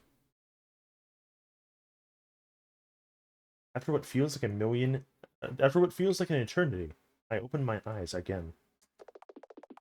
The vivid imagery of Charles's past is still clouding my eyes. The growing nausea is becoming too overwhelming to bear. Where am I? Ah. This must be the White Society room. Oh, the irony. More importantly, the camera is on? You're awake, huh? Tyler. It's time for this show to start soon. And you're the star. I see. Tyler must be planning to execute me publicly in order to make an example out of me. This is her way of becoming everyone's savior. This is the end of you, Wiltshire. Can't you see how much of a wet little bug woman you are? Look at how pathetic you look in this background.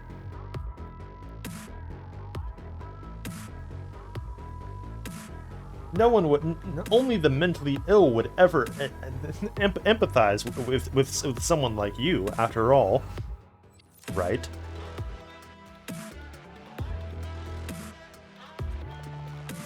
You won't plague this world any longer. Just kidding. You must think you won, Scarlet Isler. But you're wrong. I went along with the flow because I wanted to.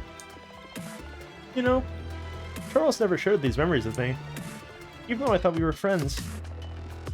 Now I know what he's been hiding. You've been a great help. Thank you very much. And guess what? I'm certain now that you deserve a fate worse than death. But you're the abuser here. You're childishly cruel and psychotic. It's you who should pay for your sins. I am saving this world from you. Miss Isler, if this place is made exclusively out of Charles Isler's soul data, the damage I cause is limited to this mindscape and consists entirely of Isler's thoughts and experiences. I am no more than a puppet with a customizable body and soul. I was born to kill and be killed for everyone's entertainment. All for the sake of making a story. However, you are a monster. Nonsense. Are you saying nothing counts if it's fiction?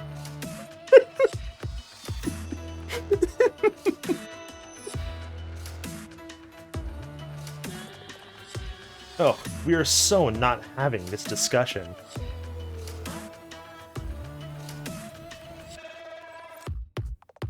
I'm saying you should stop with this bullshit, like saving and helping. When you were the reason everything became like this to begin with. Moreover, even after his death, you trampled on Father's feelings and made a show out of his memories. That I cannot forgive.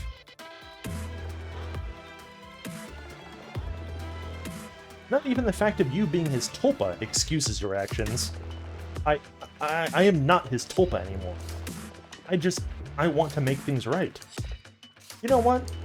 I don't care. You already ruined everything. If you really wanted to stop me, you should have put an end to the mass productions of all Charlottes in the house. All you did was drug me, assault me, kill me, and make a laughingstock out of Father. You called him worthless all the time, but you're the one who won't amount to anything. That's why I will use Mother's power. The ropes fall off, and my wounds get healed in no time. Even if there's no free will in this world, even if there's a parasite controlling our minds, those things don't really matter. All I want is to end this once and for all. That is my wish. Why do I hear boss music? Look at you. You're scared shitless. What the? Here's some Hello Charlotte trivia. Each one of us has a part of Mother inside our bodies. And guess what? Mother is this world's true god. He's the one in control of everything. He bestowed each and every Charlotte with a gift. A power that can grant a single wish. A power so spectacular that it's only fitting for a story ending. And I used it just now. This is ridiculous. But that's how it is. And now, you'll get what's coming for you. Oh, I know what I should do. What are you...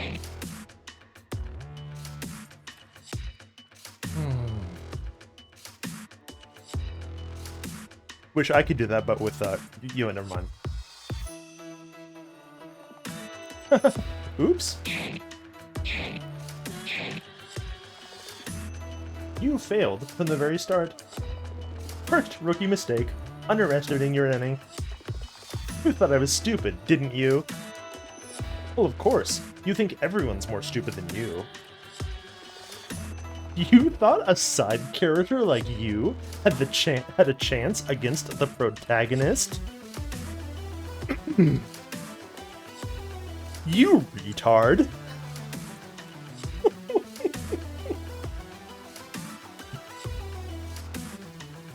Ooh, that's the good stuff.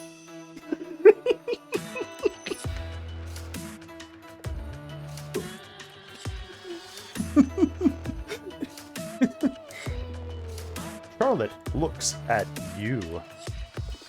Want to hear a secret, darling puppeteer? I was aware of your presence all this time. Although, if you reloaded the save, you know that already, don't you? I wasn't really hiding it, but did you really think you could fool me? Although, you're probably just here to watch, so I can't blame you. Oh! I wonder if you're not actually playing the game, but watching someone stream it instead! If that's true, you're a pretty lazy person, aren't you? You're not even worthy of being called my puppeteer. It's what a person who cared about that would say. Besides, you might not even be a Windows user to begin with. Then it's all our fault. We're deeply sorry for the inconvenience. However, whether we're alone or not, I won't be the one to feed your ego. Leave that to the other puppets. Speaking of puppets, won't you beg for your life? Scarlet spits on my face. Really? From this distance? That's like 15 feet, dude. How do you clear that? Go to hell, lowly pest. Okay then. We'll be back in a second. Please stand by.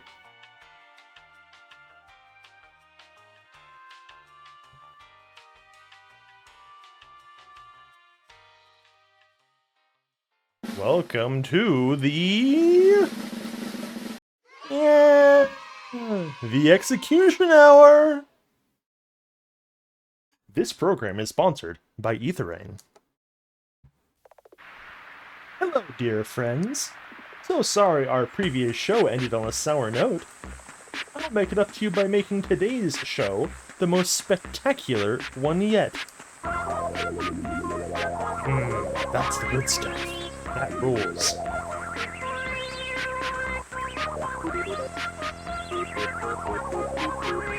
Meet this week's special guest, Scarlet Eiler. He's the reason none of you want to get up in the morning. He's the reason you don't get good grades and good marks in class, aside from the obviously faulty educational system. He's the reason for everything bad that happened in your life. Am I biased or am I biased? Who cares? He's the ultimate scapegoat we will ever have in this place. I almost feel bad that today's show will have to end. No time for that. In today's show, we'll make a puppet. So exciting.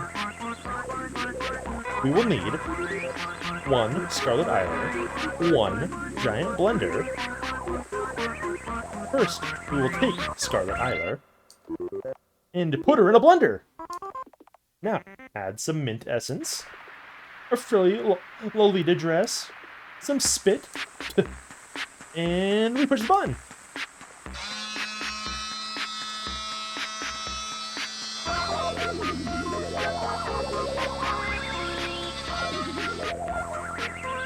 And voila! Here you go! A splendid puppet. This is what happens when you become tainted with ugly colors. I sure do hope, I sure do wonder how well this hump of meat will burn. Let's leave that for next time we're on the air. Thank you for watching. Stay white with us.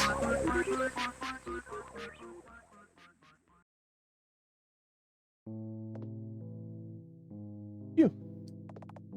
Well then, that's done. No way. This early? I stumble and fall, unable to keep my balance. I feel sick. There's no strength in my limbs. They feel numb and foreign. Too bad. I wasted my wish on that idiot. If you get your wish granted, your story will end immediately. Didn't I warn you? Charles would say. In the end, I couldn't stay white, huh? I hear footsteps. Of course it's him. Looks like it's the end of your story, isn't it, Unit Q84? Mother network power overuse, drug side effects, everyone wanting you dead. All of that must have sped up the process, huh? I laugh bitterly. It sounds borderline hysterical. Too bad your body and soul have an expiration date. Soon to be deleted and disposed of. How was it in the commercials? A new story, a new Charlotte? In this brand new installment, what kind of girl will she be? I'll stab you. So dangerous. Charles lifts me up from the floor. His embrace is gentle, as if he's holding something fragile. Disgusting. I'll miss you, you know. Mother never set your intelligence parameters too high most of the time. Because of that, I've spoiled you too much. You know far more than the other puppets. That's right. You never shut your mouth. Guilty as charged. I'll be with you in your final moments, Miss Protagonist. Ugh. Are you afraid of death, Miss Wiltshire? No. But, you know, after you told me about the nature of the house, I couldn't stop thinking that everything is ultimately, hopelessly meaningless. That's when I thought, why play nice if I'm just a disposable asset? Why forge relationships with NPCs? Why care? It's just a matter of minutes until my soul cube self-destructs. Everything is pointless, and it's all your fault. I know. I try to come up with a witty comeback. All that comes out is gibberish. Uh-oh. Looks like it'd be better if you didn't try to speak right now. It'll be okay, Miss Wiltshire. What in the world is he talking about? Just what is going to be okay? Feeling the last bits of strength leaving me, I lean on Charles. As much as I want to smash his head against the floor right now, having someone to lean on doesn't feel so bad. I close my eyes and try not to think of anything. Looks like this is the end of my story.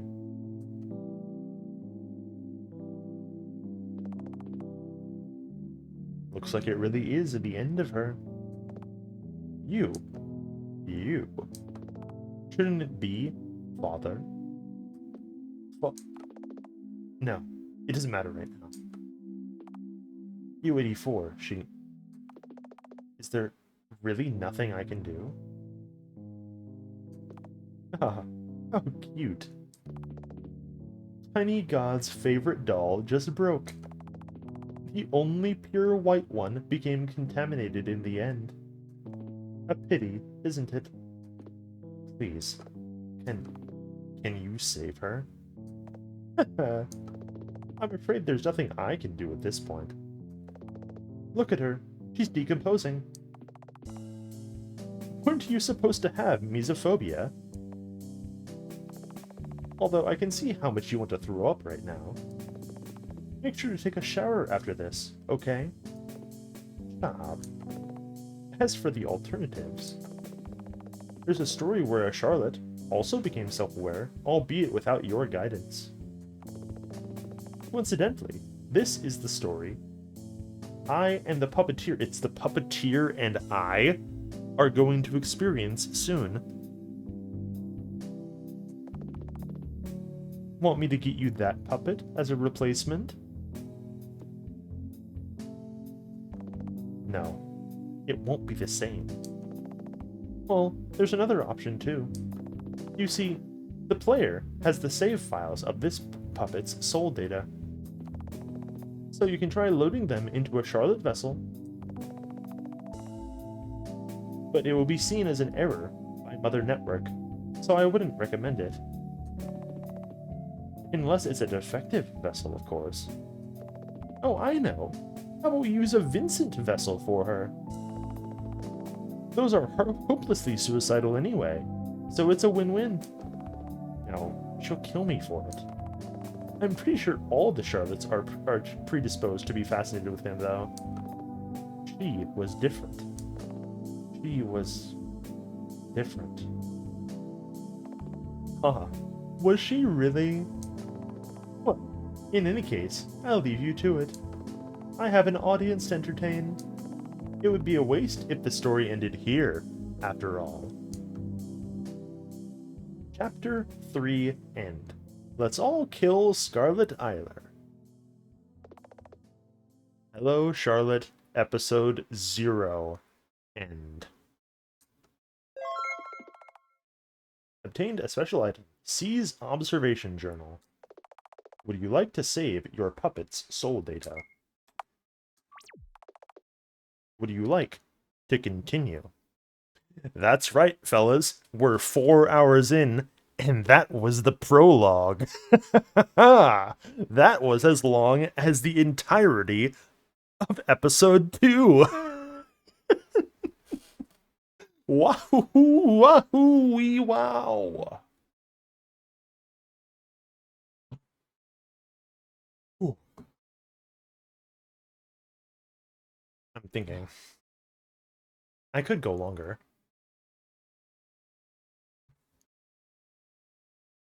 I'm thinking about it.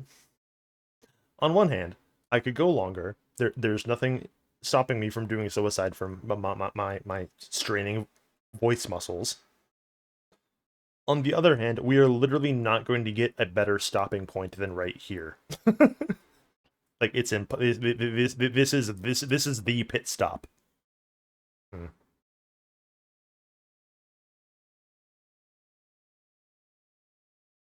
And like any other stopping point is gonna be me just going, all right, I'm fucking tapping out right here, and like in the middle of like a plot thread of some kind.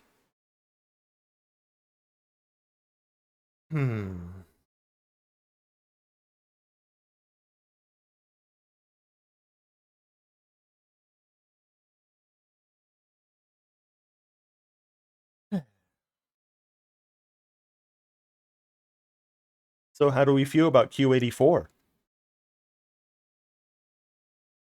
What a character. Affectionate.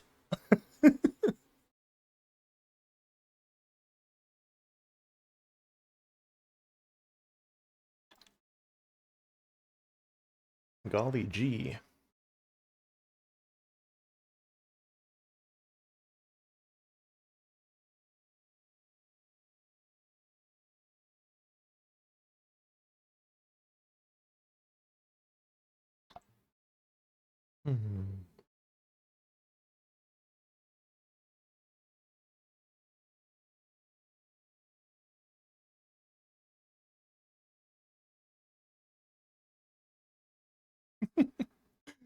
She really is.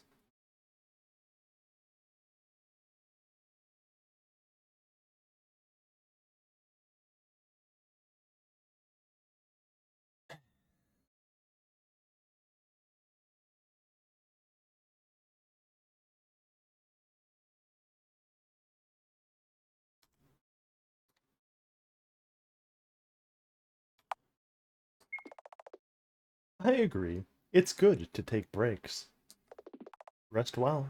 We'll see you again soon. See?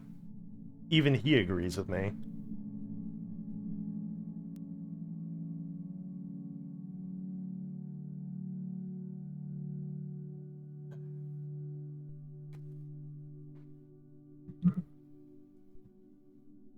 And thankfully, now that Q84 is out of the way, this should be less stressful on my voice. Because if it wasn't abundantly clear, the only character who really has like a meaningful voice here is her. Everyone else is like the same, like very slight variations, but nothing like something I have to actively like put on. Whereas the you retard, did you really think a side character could have stood a chance against the protagonist? Is a whole voice like shift that has to actively be done, but I can do that like whenever. As we know, there's nothing I enjoy more than sounding like the ultimate smug fuck. And as a result, it's one of the more developed voices I'm able to put on when needed.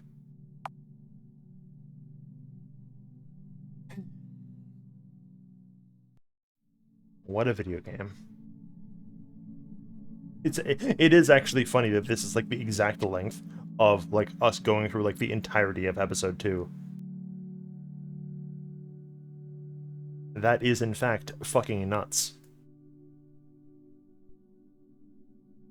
I did not think that the prologue bit was going to be that long. But it is.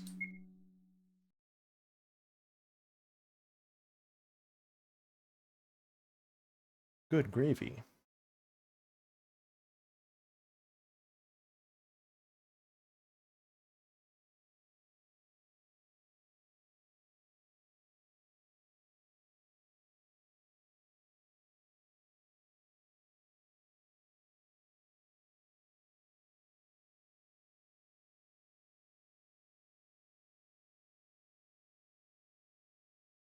Alrighty.